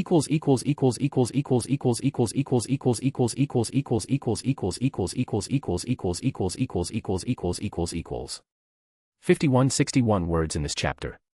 My Discord server, https://discord.gg/vq6rpaqvys. Chapter 39, The Ball, 4. Now that everyone is fed and watered, why don't we retreat to the parlor? Sirius suggested politely after everyone was done with their meals. Even though Sirius' suggestion was polite, everyone couldn't help but give him confused looks. After all, Sirius was only supposed to invite the wizards, but according to his words, he had invited the witches too. It would have been fine if it was Sirius' wife, Hesper would have invited them. Ah. No need to look confused, I invited all of you, and yes, the witches too. Please follow me. Sirius acted as if he wasn't expecting the confused looks. When he finally noticed the looks he was receiving, he decided to make himself clear. Even though everyone was confused, all of them started to follow Lord Black with unsure looks on their faces. Some of them started to suspect that Lord Black had planned something else to end the celebration on a high note. So, whispers and murmurs broke out among the crowd as Sirius led them through the halls of the Black Tower. Suddenly, everyone stiffened when they felt wards wash over their persons. No need to worry, I have only lowered the wards partially, Sirius explained without bothering to look back. He could already suspect what the others were thinking, not that he cared. After all, they had everything under control. According to Destiny, all of her knights were in their positions. Nobody was leaving the Black Tower, without his or Destiny's permission. Some of the pureblood lords who had previously visited the Black Tower realized that Sirius wasn't leading them toward the parlor, but before any one of them could voice their concerns, they finally arrived inside a massive room. All of the pureblood wizards and witches couldn't help but nod their heads in appreciation and awe. Everyone, including Lord Malfoy, was impressed by the room. This was the first time Sirius had invited this room to the public. Lord and ladies, let me welcome all of you to the War Room of the Black Tower. This room was last used during the creation of the Statute of Secrecy. I found this room to be fitting for what we are about to discuss. Sirius addressed the crowd in a magnanimous tone. Once again, murmurs and whispers broke out in the crowd. It must be something truly important for Lord Black to invite them to such a place. Some of the crowd was still awed over the fact that the Statute of Secrecy was discussed here. Please, have a seat. Sirius waved his wand, brightening the room, and all the chairs moved backward. In the middle of the room, there was a massive oval-shaped table. The table was big enough for everyone to sit comfortably, and they were going to have empty spots even after everyone took a seat. Most of the people couldn't even recognize what the table was made of, but a handful few recognized the wood after inspecting the table for some time. The table, the chairs, and the rest of the wooden furniture in the room were made of bocote. Bocote wasn't a local wood, and it was the most expensive wood in the world. Sirius' ancestors had to import the wood from Central America. According to the records, it was Upsilon Black who ordered the wood from Central America. There was a beautiful chandelier hanging right above the table. It was Alexia Black who had created the chandelier herself. Everything inside the room was grandiose, and nobody could deny that. While everyone took their seats as they continued to look around in awe, Sirius decided to keep standing. My dear lords and ladies, the world is changing, and it is not changing in our favor. Sirius began in a grave tone as he walked toward the head chair, but he didn't sit. My friends, you must be wondering what I am talking about. Sirius asked in an amused tone.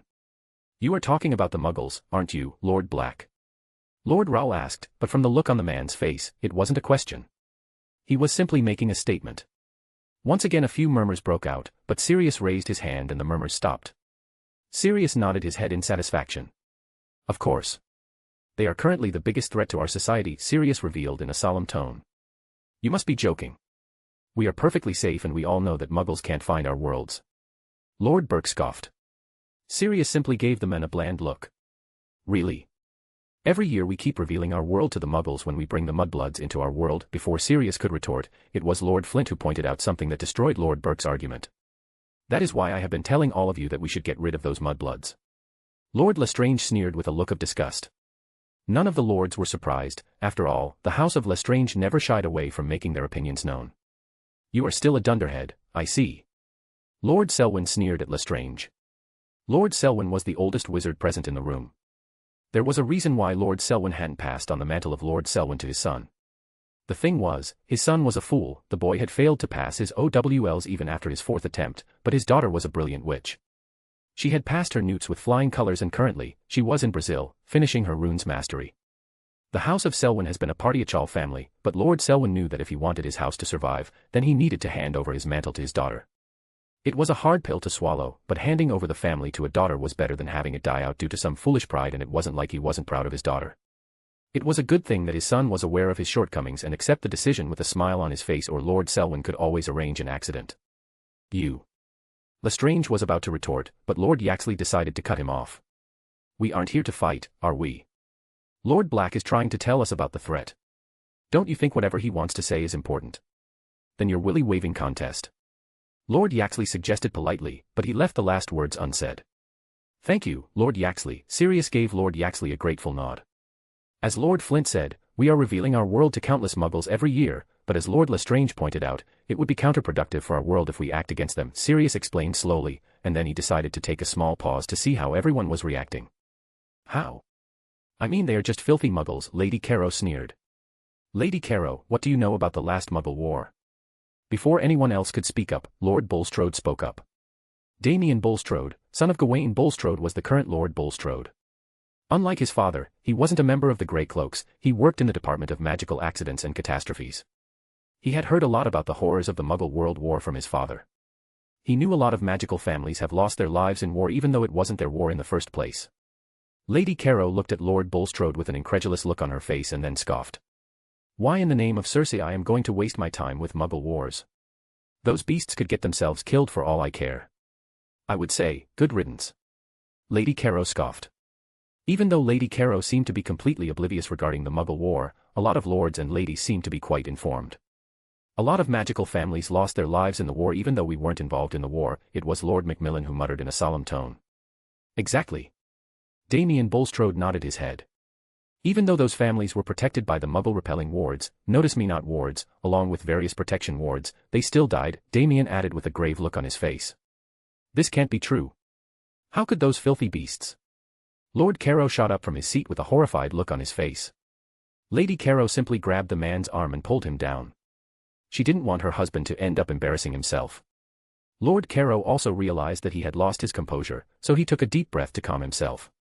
If those wards were active, then how did the Muggles find those families? How can we be sure that it isn't some propaganda of the Ministry to cover their deaths? Lord Caro asked. A lot of people stared at the men incredulously. After all, everyone knew that it wasn't some stupid propaganda of the Ministry. A lot of their family members worked in either the Department of Mysteries or the Department of Magical Law Enforcement.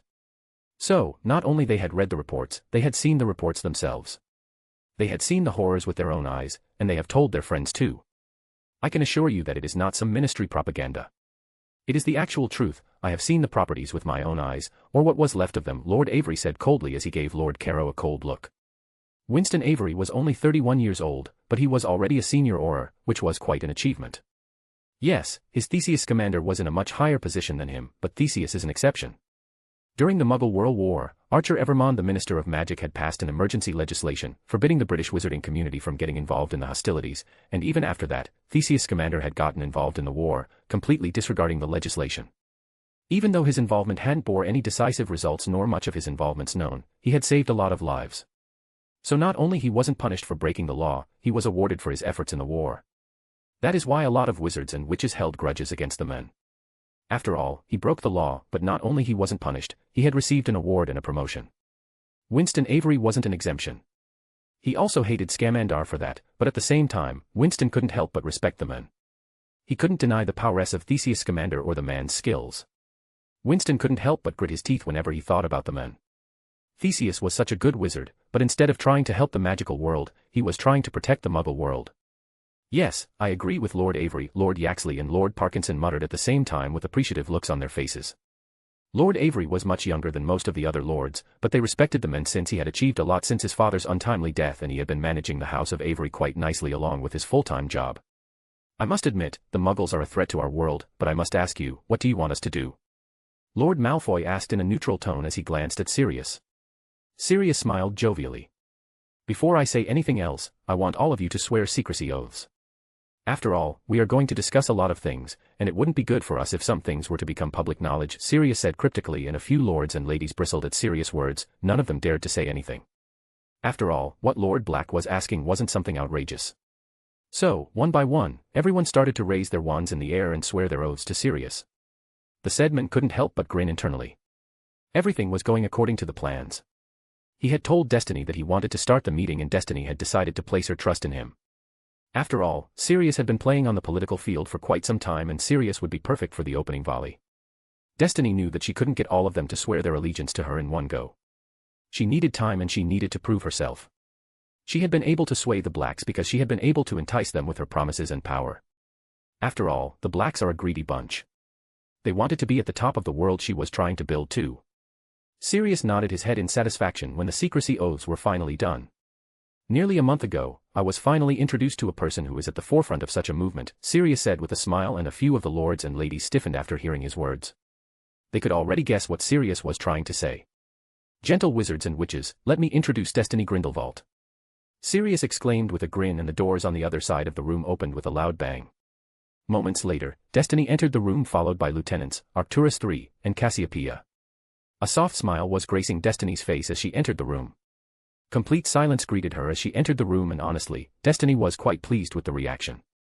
Silence was much better than pandemonium, but she was expecting pandemonium to break out sometime soon. Destiny wasn't disappointed when Winston Avery shot up from his seat and pointed his wand at Destiny, but she wasn't even fazed at the display. Some of the other lords and ladies also pointed their wands at Destiny, albeit nervously. Lord Black. What is the meaning of this? Winston Avery yelled with his wand trained at Destiny. Winston was a senior Auror. He had seen some of the horrors Gellert Grindelwald had caused on the continent. Britain has been left completely untouched by Gellert Grindelwald when he was still at large. Some said that the man was afraid of Dumbledore, while some said that the man was yet to attack Britain due to its isolation from the rest of the continent. Winston couldn't say for sure why Gellert Grindelwald was yet to make a move against Britain, but he would be damned if he lowered his guard in front of this young woman. The crimson-haired woman was young, but she wasn't even fazed in the slightest after having so many wands pointed at her. Winston had read quite a lot of reports. He had seen what Gellert Grindelwald had done to people after they refused to follow him. That is why he was afraid. He did not want to follow a megalomaniac. According to his knowledge, Gellert Grindelwald was a megalomaniac, so whoever this woman was, he suspected her to be a megalomaniac too. Good evening, gentle witches and wizards. Lord Black already introduced me, but I will still introduce myself. After all, it is a common courtesy. Destiny smiled politely. She had told her lieutenants not to make any moves. She was going to handle everything and was only going to react after someone attacked her. Destiny didn't care about the wands pointed at her. There wasn't much they would be able to do before she subdued them. I am Destiny Grindelwald. It is nice to make all of your acquaintance. Destiny introduced herself as she raised her hand, revealing her heir ring, heiress in her case, to everyone so that nobody could question her claims. Why don't all of we sit down and have a discuss? Before she could finish what she was trying to say, she was cut off by Winston Avery. There is nothing to discuss. The men snarled. Destiny couldn't help but feel annoyed at the men, but at the same time, she was glad. After all, Destiny needed to secure an image and she wasn't going to get any better chance than this. Destiny also knew how to handle unruly people, so she wasn't worried. Additionally, Winston Avery was a senior auror, so Destiny could guess why the man was being so hostile toward her. After all, Gellert has made a name for himself on the continent, and in the process, he had done some necessary, but cruel things. I wasn't asking, Destiny said coldly as her eyes started to glow. Her hair started to shift and Winston and the others who were pointing their wands at Destiny gulped nervously. Destiny was yet to start releasing her raw magic, but her glowing eyes and shifting hair were enough for now. Winston was already sweating since Destiny was still staring at him coldly. Winston finally realized that he had in over his head. He was yet to feel Destiny's magical power, but he could already guess that it was going to be beyond him. Winston might be a young lord by common pureblood standards, but he was still a pureblood lord and he had been educated in pureblood customs since he was a child. So, he was also taught everything about their culture, traditions, and customs by his parents. So, Winston knew how to recognize a strong wizard or witch. Now that Winston had realized that Destiny was way stronger than him, he decided to sit down. He knew that there was a chance that she only possessed raw power and didn't know how to all that power, but Winston decided not to risk it. Followed by Winston, the others who were pointing their wands at Destiny also lowered their wands.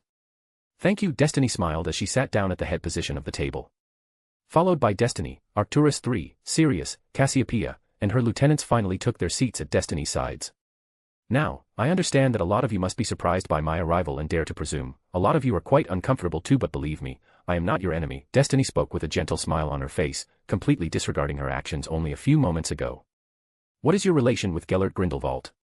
Brutus Malfoy too asked in a neutral tone. He wanted to know if the girl had any real power over Gellert Grindelwald or not. After all, it was a well-known fact that Gellert Grindelwald is currently in prison, so there was a chance that he might never get to see another day outside prison, so he wanted to know if Destiny could unite his supporters under her banner. Unlike some of the other pureblood lords, Brutus Malfoy too wasn't completely ignorant of the happenings around the rest of the continent, so when Gellert Grindelwald revealed his true intentions to the world, Brutus Malfoy too decided to investigate the men. After all, the men could become a threat to their livelihood in the future. In Gellert Grindelwald's eyes, all the magicals are equal, and that is what the men was fighting for. True, the men was trying to enslave muggles, but at the same time, the men was also trying to destroy their power base. That was something Brutus Malfoy too could never agree with. Even though he never agreed with the man's philosophies, he had to admit Gellert Grindelwald had done a lot of great things. Some might argue them to be terrible deeds, but Brutus knew better. Gellert Grindelwald had achieved something great. The man was known to be unstoppable with a wand. He did not know how Gellert was captured by the Makusa, but he was sure that the man wasn't defeated in a magical fight. Brutus had to use some gold to get some memories of the man's magical might, and to be honest, he was blown away by what he saw in the memory. I am his daughter, Destiny smiled. True, the two of them had never outright admitted their relationship, but both of them knew better. Gellert never thought he would be a good father. After all, what father would teach his 7-year-old daughter blood magic? That wasn't all. Gellert also knew that it was Destiny who was going to achieve his dream, and he was only going to be a supporting character. Gellert knew that he would be placing a huge burden on Destiny's shoulders. How could he call himself her father after doing something like that? It wasn't the same with Destiny. She saw Gellert as her father figure. She had started to see him as her father since he named her and welcomed her into his family. Even though Destiny wanted to call him father, she never did. After all, she knew that Gellert had some reservations about being referred to as father, so Destiny never pressed it. Their relationship was perfect the way it was, so it wasn't a problem, and both of them were completely fine with it. Now Destiny understood what Brutus was trying to do. So she knew what he wanted to hear. Destiny was sure that Gellert wouldn't mind. After all, at the end of the day, the man saw her as his daughter. The man was simply shy. Then, why is the first time we are hearing about you?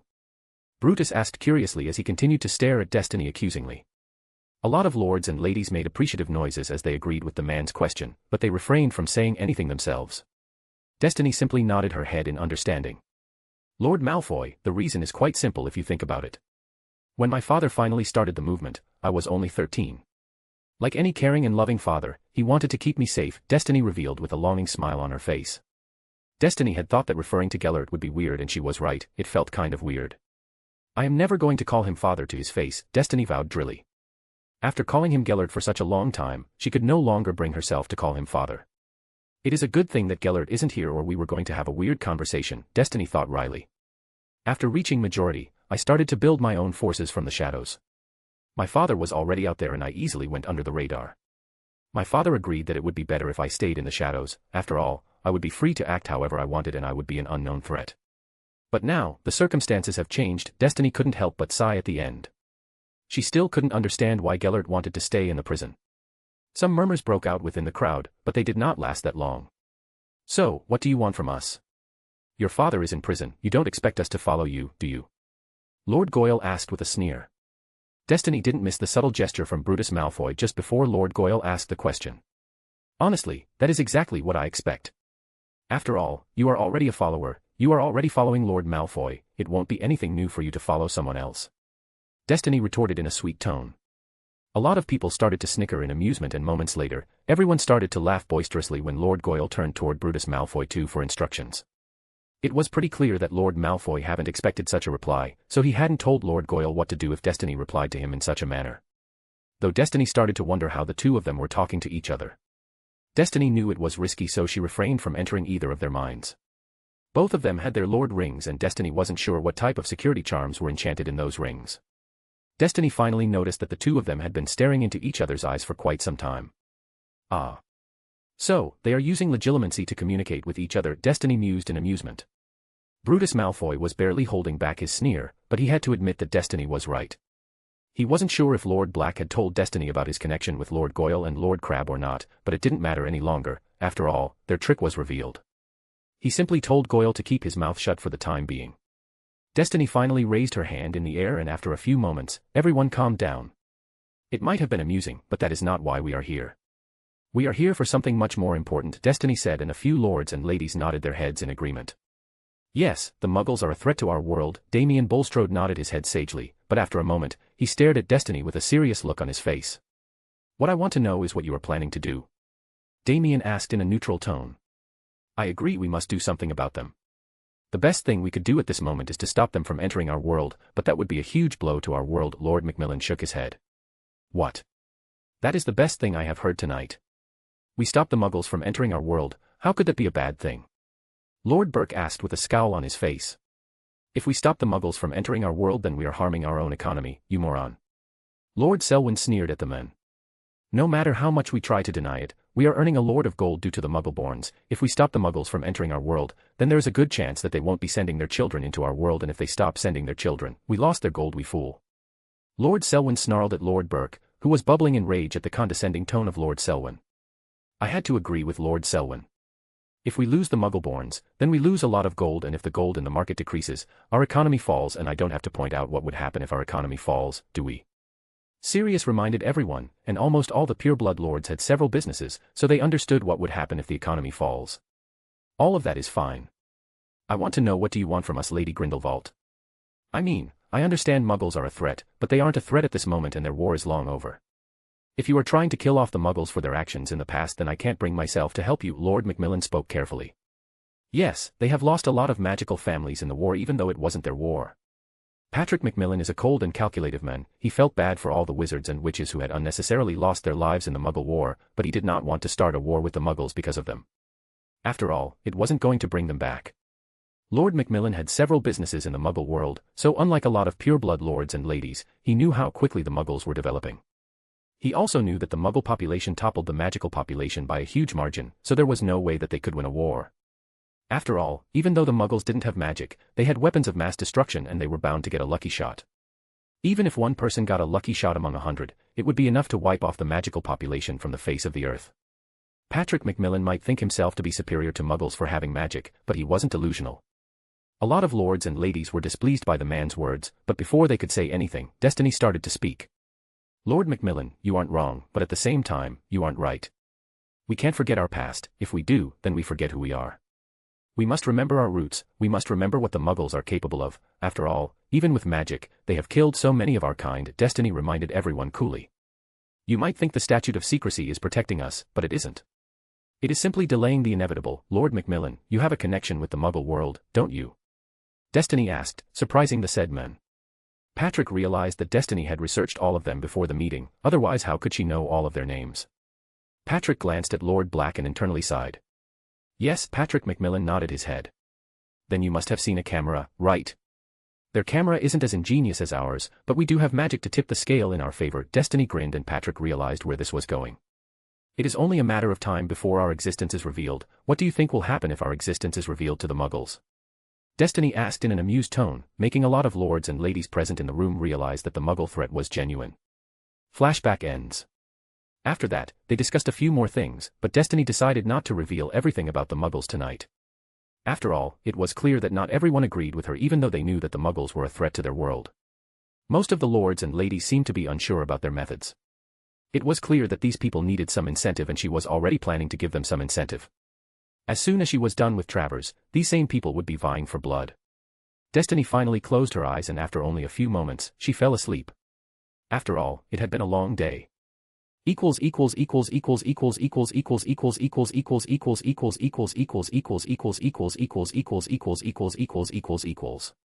'Up to 4 advanced chapters on my Patreon. My Patreon link is https://www.patreon.com/ingloriousme. ==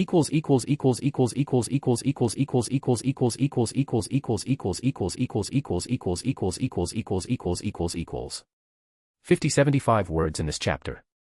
My Discord server, https://discord.gg/vq6rpaqvys.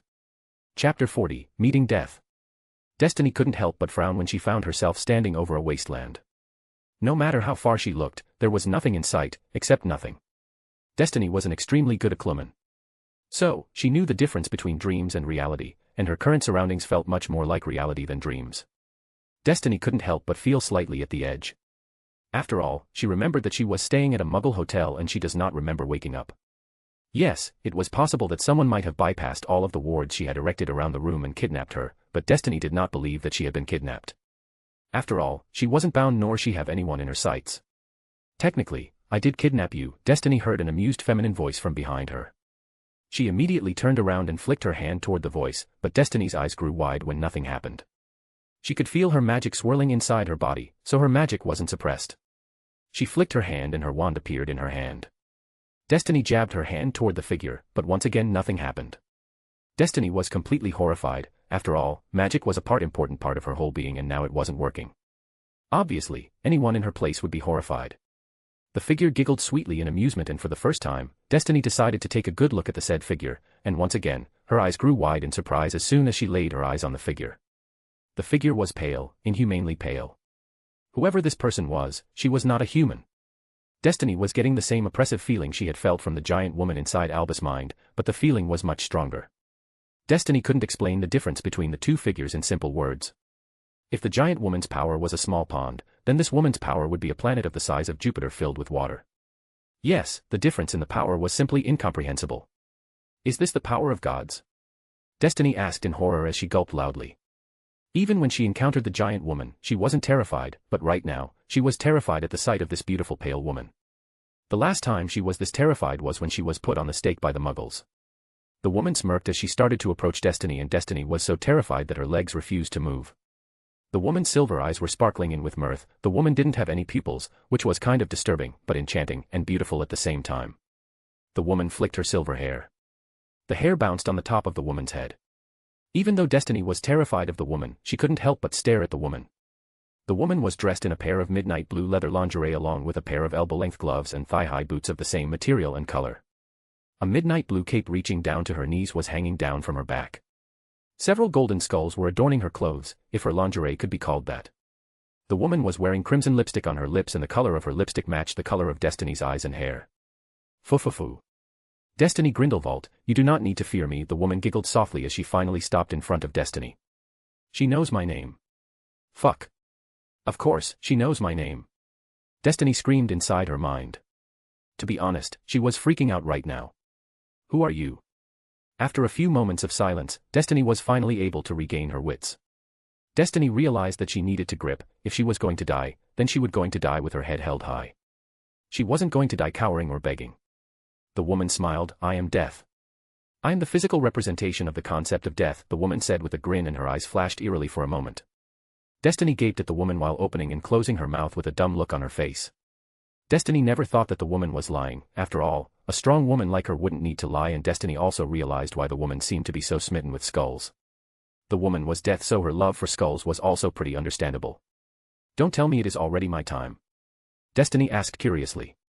Anyone in her shoes would be afraid, but Destiny wasn't like the others. After all, she had already decided that she wasn't going to die cowering or begging. She also knew that there would be no negotiations if it was really her time, and she would go out in dignity. Yes, she would feel bad for leaving the world so soon, but there was not much she could do. The woman chuckled softly. No. You still have a very long time in front of you. You still have a great many things to do, the woman said in an amused tone, and Destiny couldn't help but raise her eyebrows in question. So, what do you want from me? Destiny asked in a bewildered tone. Since the literal physical representation of death said that it wasn't her time to die yet, she started to wonder what the entity wanted from her. After all, she had never tried to cheat death. It might have something to do with the Deathly Hallows. Destiny guessed with an unsure look on her face. There is something I do want from you. I want you to become my avatar, Death grinned as she traced Destiny's cheek with her finger. Destiny noticed that Death was way more taller than her, even though she was on the taller side when it came to women. Destiny inclined her head with a confused look on her face. Avatar. Destiny did not understand what being Death's avatar meant. Have you heard of apostles? Death asked, and after getting a nod from Destiny, Death decided to continue. Being a god's avatar is something like that. We are extremely strong beings. I am a concept, so we cannot interact with mortal worlds directly. Death started to explain, and Destiny finally understood what Death was getting at. It's not like we cannot interact with the mortal world, we simply don't. After all, if I physically appear in a world, then everything in the world would die due to my presence and my aura. Now, you might be wondering, how are you alive, right? That is because you aren't here, and neither am I. At least, not physically. I don't have the patience to explain everything. Death shrugged with a bored look on her face, and Destiny couldn't help but stare at Death incredulously. Hence, we need an agent to work in our stead. That is what an avatar is. Death finally finished her explanation, and for the next few seconds, Destiny continued to stare at Death with a neutral look on her face. You want me to become your slave? Destiny asked with a nod of her head. Death started to chuckle after hearing Destiny's question. Slave is a way too strong word for what I am offering you. If you really want to compare, then servant would be a much more fitting word, Death said with a thoughtful look on her face. Destiny frowned, so Death decided to elaborate. You will be free to do whatever you want with your life, I am not going to tell you how to live your life. Death trailed off with a suggestive look on her face, and Destiny decided to finish the sentence. But I will be at your beck and call. Destiny nodded her head in understanding, and Death beamed at Destiny with a proud look on her face. You are smart, I knew I made the right choice. Death puffed out her chest in pride, making her already impressive chest stand out even more. Destiny couldn't help but stare at Death's chest with a glazed look in her eyes. Death smirked at the display, but didn't say anything else. After a few moments, Destiny finally realized what she was doing and shook her head to clear her mind. You would be more like an agent on a contract, but the contract would be of the permanent type, Death added with a smile. What would these jobs entail? Destiny asked curiously. She wasn't going to lie, she did find the whole offer interesting if it was really what Death was offering. After all, there was a chance that Death was lying to her to make the offer seem more enticing. Even if Death was lying, there wasn't much Destiny would be able to do. After all, what could you even do to a being like Death? Additionally, she also did not know what she needed to do if she accepted the job. You see, there are always some people who would try to escape me by some unofficial means. They need to go. Sometimes, a single species could be a danger to the rest of the system. They also need to go. Things like that, Death explained offhandedly. There was much more to the job she was offering, but Death decided that revealing everything right now would be too much for Destiny to handle. After all, at the end of the day, she was still immortal no matter how promising she was. A whole species. Destiny couldn't help but ask in horror, and Death looked at Destiny with a weird look on her face. According to you, the mundanes are a different species, aren't they? Death asked in an amused tone, and Destiny couldn't help but scowl at the comparison. But I am not planning to wipe out all of them, Destiny growled, and the smile on Death's face widened after hearing Destiny's words. True, but you will wipe them out if it came to that, Death retorted in an amused tone, and once again Destiny couldn't help but scowl. Death was right, she would happily wipe out all the muggles if it came to that. There was nothing Destiny wouldn't do to achieve her dream. Killing off all the muggles wasn't that big of a deal, especially when she already hated the muggles with her very being. You have made your point, Destiny admitted unhappily, and Death grinned brightly, making Destiny scowl once again. That is not the only case. Just imagine what would happen if the mosquitoes start to mutate and turn into some sort of intelligent creatures. Death asked, and Destiny finally realized the problem. If the mosquitoes mutate into intelligent creatures, then it would lead to the end of all the living species with blood. So, what do you think? Death asked when she saw that Destiny finally understood that the death of a single species could mean the survival of the rest of the species. Even though Destiny found the job to be quite enticing, she did not know what to say. After all, it was a huge decision for her. Can I have some time to think? Destiny asked nervously. Until now, Death had been treating her nicely, but now that she wasn't sure if she should accept the offer or not, Death might no longer be cordial with her. But Death decided to surprise Destiny. Sure, you can all the time you want. After all, I am not going anywhere and you have a long life in front of you. Just remember that can only make the decision when you are still alive. Death grinned, and Destiny nodded her head in understanding. Death's reaction was way better than what she was expecting. Destiny finally released the breath she had been holding until now. Oh, there is something I forgot to ask. Destiny suddenly remembered something important. She had forgotten to ask Death about her rewards. After all, she needed to get something in return, like a salary, especially when Death clearly mentioned that she wasn't going to be a slave. Death raised her silver brows in question. Destiny took that as an indication to continue. What about my salary? Destiny asked, and Death inclined her head with a confused look on her face. Destiny internally huffed at Death's incredulous look and decided to elaborate. She would have said something snarky, but her life was on the line here. You said that I am not going to be your slave. So what do I get in return if I become your avatar? Destiny asked, and a look of realization finally dawned on Death's face. Ah. Forgive me, I forgot to mention the perks you will receive. They are the main highlights of the job. Maybe you will change your mind, Death muttered playfully as she started to walk around Destiny, inspecting the shorter woman. Death could have mentioned the perks Destiny would receive after accepting the job, but she decided not to mention them. She wanted to mention the perks some other time to entice Destiny, but now that Destiny had already asked the question. First of all, you will receive immortality, and I mean literal immortality. Not eternal youth or something, but true immortality. No matter what, you will not die. As long as the concept of death exists, you will not die. Death explained dramatically. Destiny had to admit that true immortality is really enticing, but it could be a double-edged sword. If someone trapped her, then her true immortality would end being her hell. Any lesser human would have already accepted the offer, but Destiny wasn't any lesser human. She badly wanted to have true immortality, but the risks were really scary. Death also noticed that look Destiny was giving her, and it made her internally sigh in disappointment. This is the problem with intelligent people. Death sighed. They quickly realized the problem with true immortality. Death decided to move on to the next perk because it was clear that Destiny wasn't hooked on true immortality. You will receive my authority. You will also receive the power of rot. If anything, and I mean anything, comes in contact with the power of rot, then it will rot away, Death explained with a grin, and she didn't miss the glint in Destiny's eyes when she mentioned the power of rot. Authority, what do you mean by authority?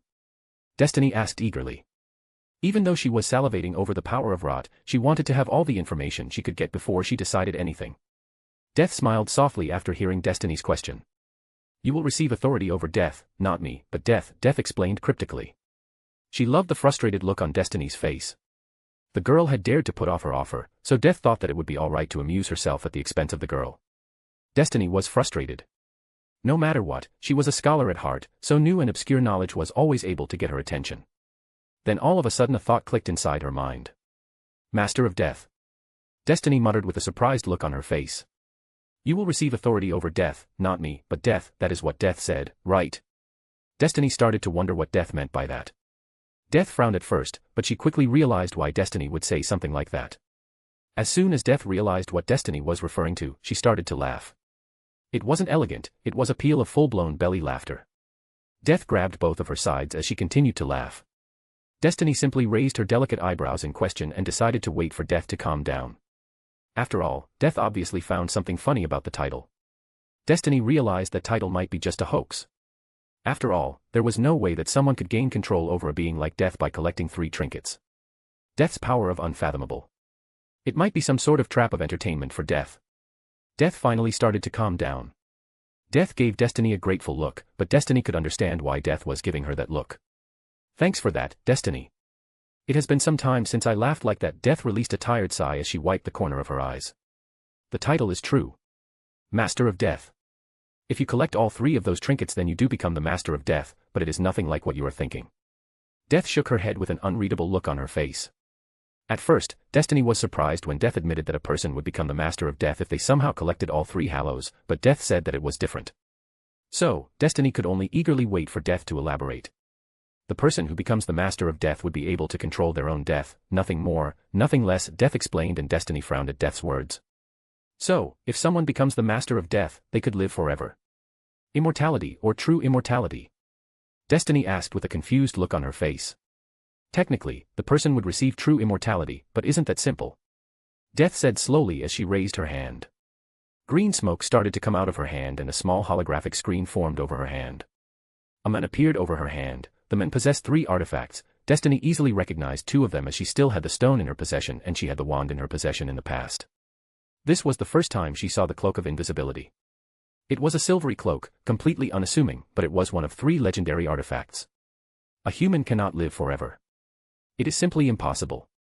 The true immortality would stop the body from dying, it would keep the human alive. Death spoke as the image over her hand showed how the man went through countless battles, completely unharmed. She showed how the man defeated armies on his own and took over the whole world. Even though the image was small, Destiny could clearly see everything. She felt like she was inside some sort of pensieve. Then Destiny saw how even time wasn't able to erode the men. The men lived through centuries and soon the centuries turned into a millennium, and that is when everything started to change. The men started to become slow and after only 2 more centuries, the men became still like a statue. The man was still alive as he was still breathing, but he didn't die. A lot of people tried to kill the man after he stopped moving, but the men lived through all of that. They quickly realized that they still couldn't kill the man, so they put him inside a vat of concrete, and then they boarded the concrete block into a spaceship and launched him into space. The man stayed alive, but he never got better. The man's fate is what stopped Destiny from accepting the gift of true immortality. Though she couldn't understand what happened to the man. Why did the man start to become slow and ended up losing any sense at the end? His body might have been immortal, but his mind was mortal. You see, human minds are not made to last that long. It crumbles away. The man's mind crumbled away as the time passed. He held strong for quite a bit of time, I will give him that, but there is no way that a mortal mind could last forever. Before he became the Master of Death, he was a normal wizard. He might have been stronger than the others, but he was only above average. Death explained with a small smile on her face. Meanwhile, Destiny found herself quite disturbed by the whole tale. If I accept the offer, then the same will happen to me. Destiny muttered in complete horror. Death couldn't help but snort at that. Nope. As soon as you accept my offer, you will stop being a human. You will become my avatar, so you will no longer be immortal. Even your mind would evolve along with the rest of your body and soul. Death explained haughtily. Destiny didn't know if Death was lying or not, but she could only believe what Death was saying. After all, she didn't have another source. There was something else Death mentioned that caught Destiny's attention. Death mentioned something about the soul. Soul. What can you tell me about the soul? Destiny asked curiously. To be honest, Destiny didn't know much about the soul. After all, soul magic was extremely rare, so obviously she wanted to know more about soul and soul magic. Death tapped her cheek with her index finger with a thoughtful look on her face, and after a few moments of silence, she finally lowered her hand and smiled at Destiny. I don't think I will. You aren't ready to learn soul magic. It could be quite dangerous for a mortal, especially when they don't have any means to heal their soul. Death answered sweetly. Even though Destiny was displeased by Death's answer, there wasn't much she could do to change Death's mind at this moment, and Death did mention that she wasn't ready to learn soul magic. So, there was a chance that someday Death was going to teach her. She simply needed to wait and bide her time. There was another reason why Destiny decided to give up on the idea for now. Death mentioned that they did not have any means to heal the soul. So, if Destiny ended up harming her soul, then there was no way to fix it. At least, they did not have any means to heal the soul, and Destiny did not know what would happen to her if she ended up harming her soul. The effects wouldn't be good for her, that much she was sure of. So, Destiny decided that the topics of soul and soul magic could wait for later. After all, Death wanted Destiny to become her avatar, so it was pretty obvious that this wasn't going to be their last meeting. Destiny could ask Death about soul and soul magic somewhere down the line, but there was something else Destiny needed to know before Death could send her back. Who was the giant woman I saw inside Albus' mind? Destiny asked. She wasn't sure if Death would reveal anything about her fellow god or not, but she needed to give it a try. Destiny's thoughts came to a screeching halt when Death started to speak. Her name is Altair, she too referred to as the goddess of brilliant light. Thanks to her direct interference with the mortal world, we are having this meeting. I mean, I do not care about her. I would have still met you even if she hadn't interfered directly, but it would have been somewhere in the future.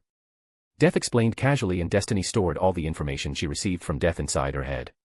Is there a chance of her attacking me again in the future? Destiny asked warily. She wasn't afraid of Altair like she was afraid of Death, but Destiny knew the difference between their power levels. So, it would be laughingly easy for Altair to kill her if she wanted. No. She won't if she knows what is good for her. I will be sending her a warning. From now on, she won't be attacking you directly.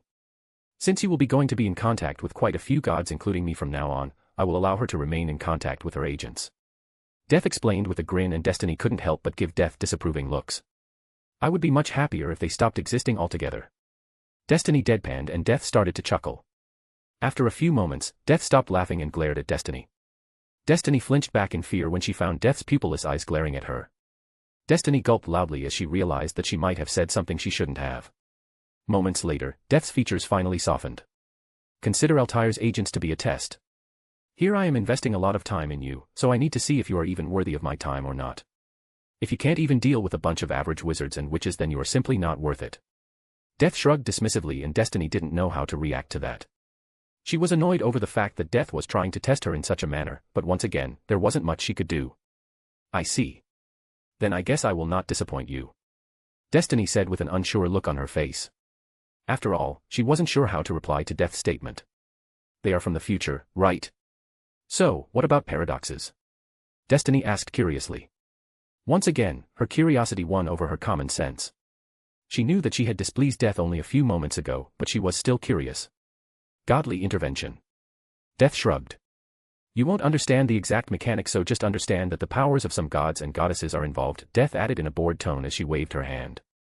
Destiny wanted to know more, but it was clear that Death wasn't going to tell her, so she decided to drop the matter. It isn't like you haven't profited from their existence in your timeline. Death said cryptically, and Destiny couldn't help but raise her brows at that. Death noticed the curious look in Destiny's eyes, and a smirk appeared on her face. Her avatar candidate was such a nerd. You see, they shouldn't have existed in your timeline, so their existence ruins the balance in your universe. So, to maintain the balance, the universe decided to increase your power since they are targeting you, Death explained with a grin. You were never supposed to reach the crystallized core state so soon. It should have taken you a couple of decades more. So, there is that. Death shrugged, and after a minute, Destiny finally nodded her head in understanding. It was kind of hard to come to terms with everything she had learned from Death. I see. Thanks for telling me all of that, Anna. Thanks for the offer too. I wouldn't lie, the offer is pretty enticing, but I don't know what to do. It is a big decision to make. I need to think this through, Destiny said with a hint of nervousness in her voice. Death smiled and nodded her head in understanding. I understand where you are coming from. After all, being someone avatar is a huge responsibility. Death nodded her head sagely. Oh. By the way, get the Death Stick as soon as possible. It is a small gift, but it will give you a glimpse of the power I am offering. You don't need to thank me, by the way, never let it be known that Lady Death isn't magnanimous. Now, off you go. Death puffed out her chest with a grin and waved her hand at Destiny. Destiny simply disappeared before she could even show any reaction or say anything to Death. She was way too gobsmacked by Death's words to react.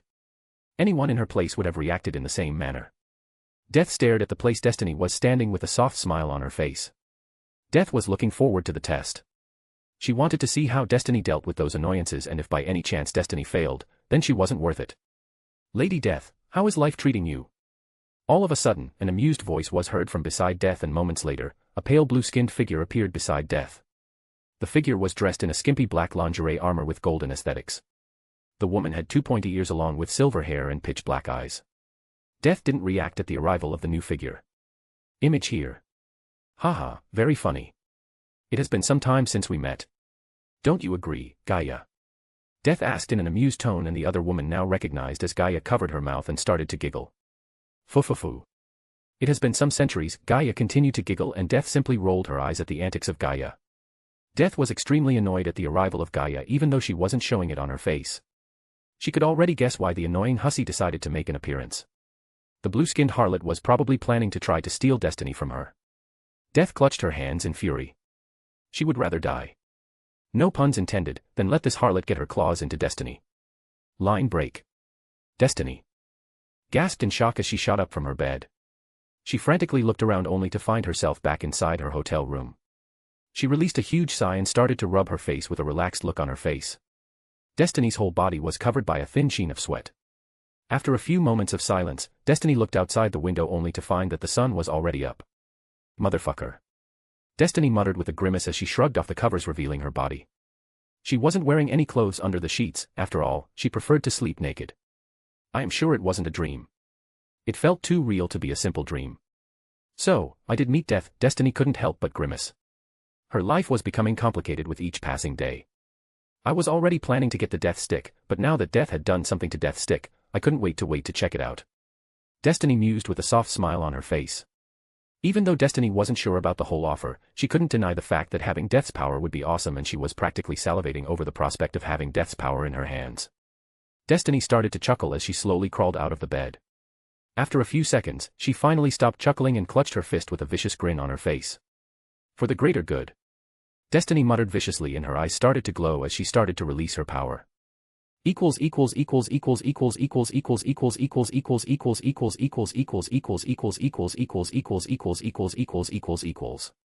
Up to 4 advanced chapters on my Patreon. My Patreon link is https://www.patreon.com/ingloriousme. ==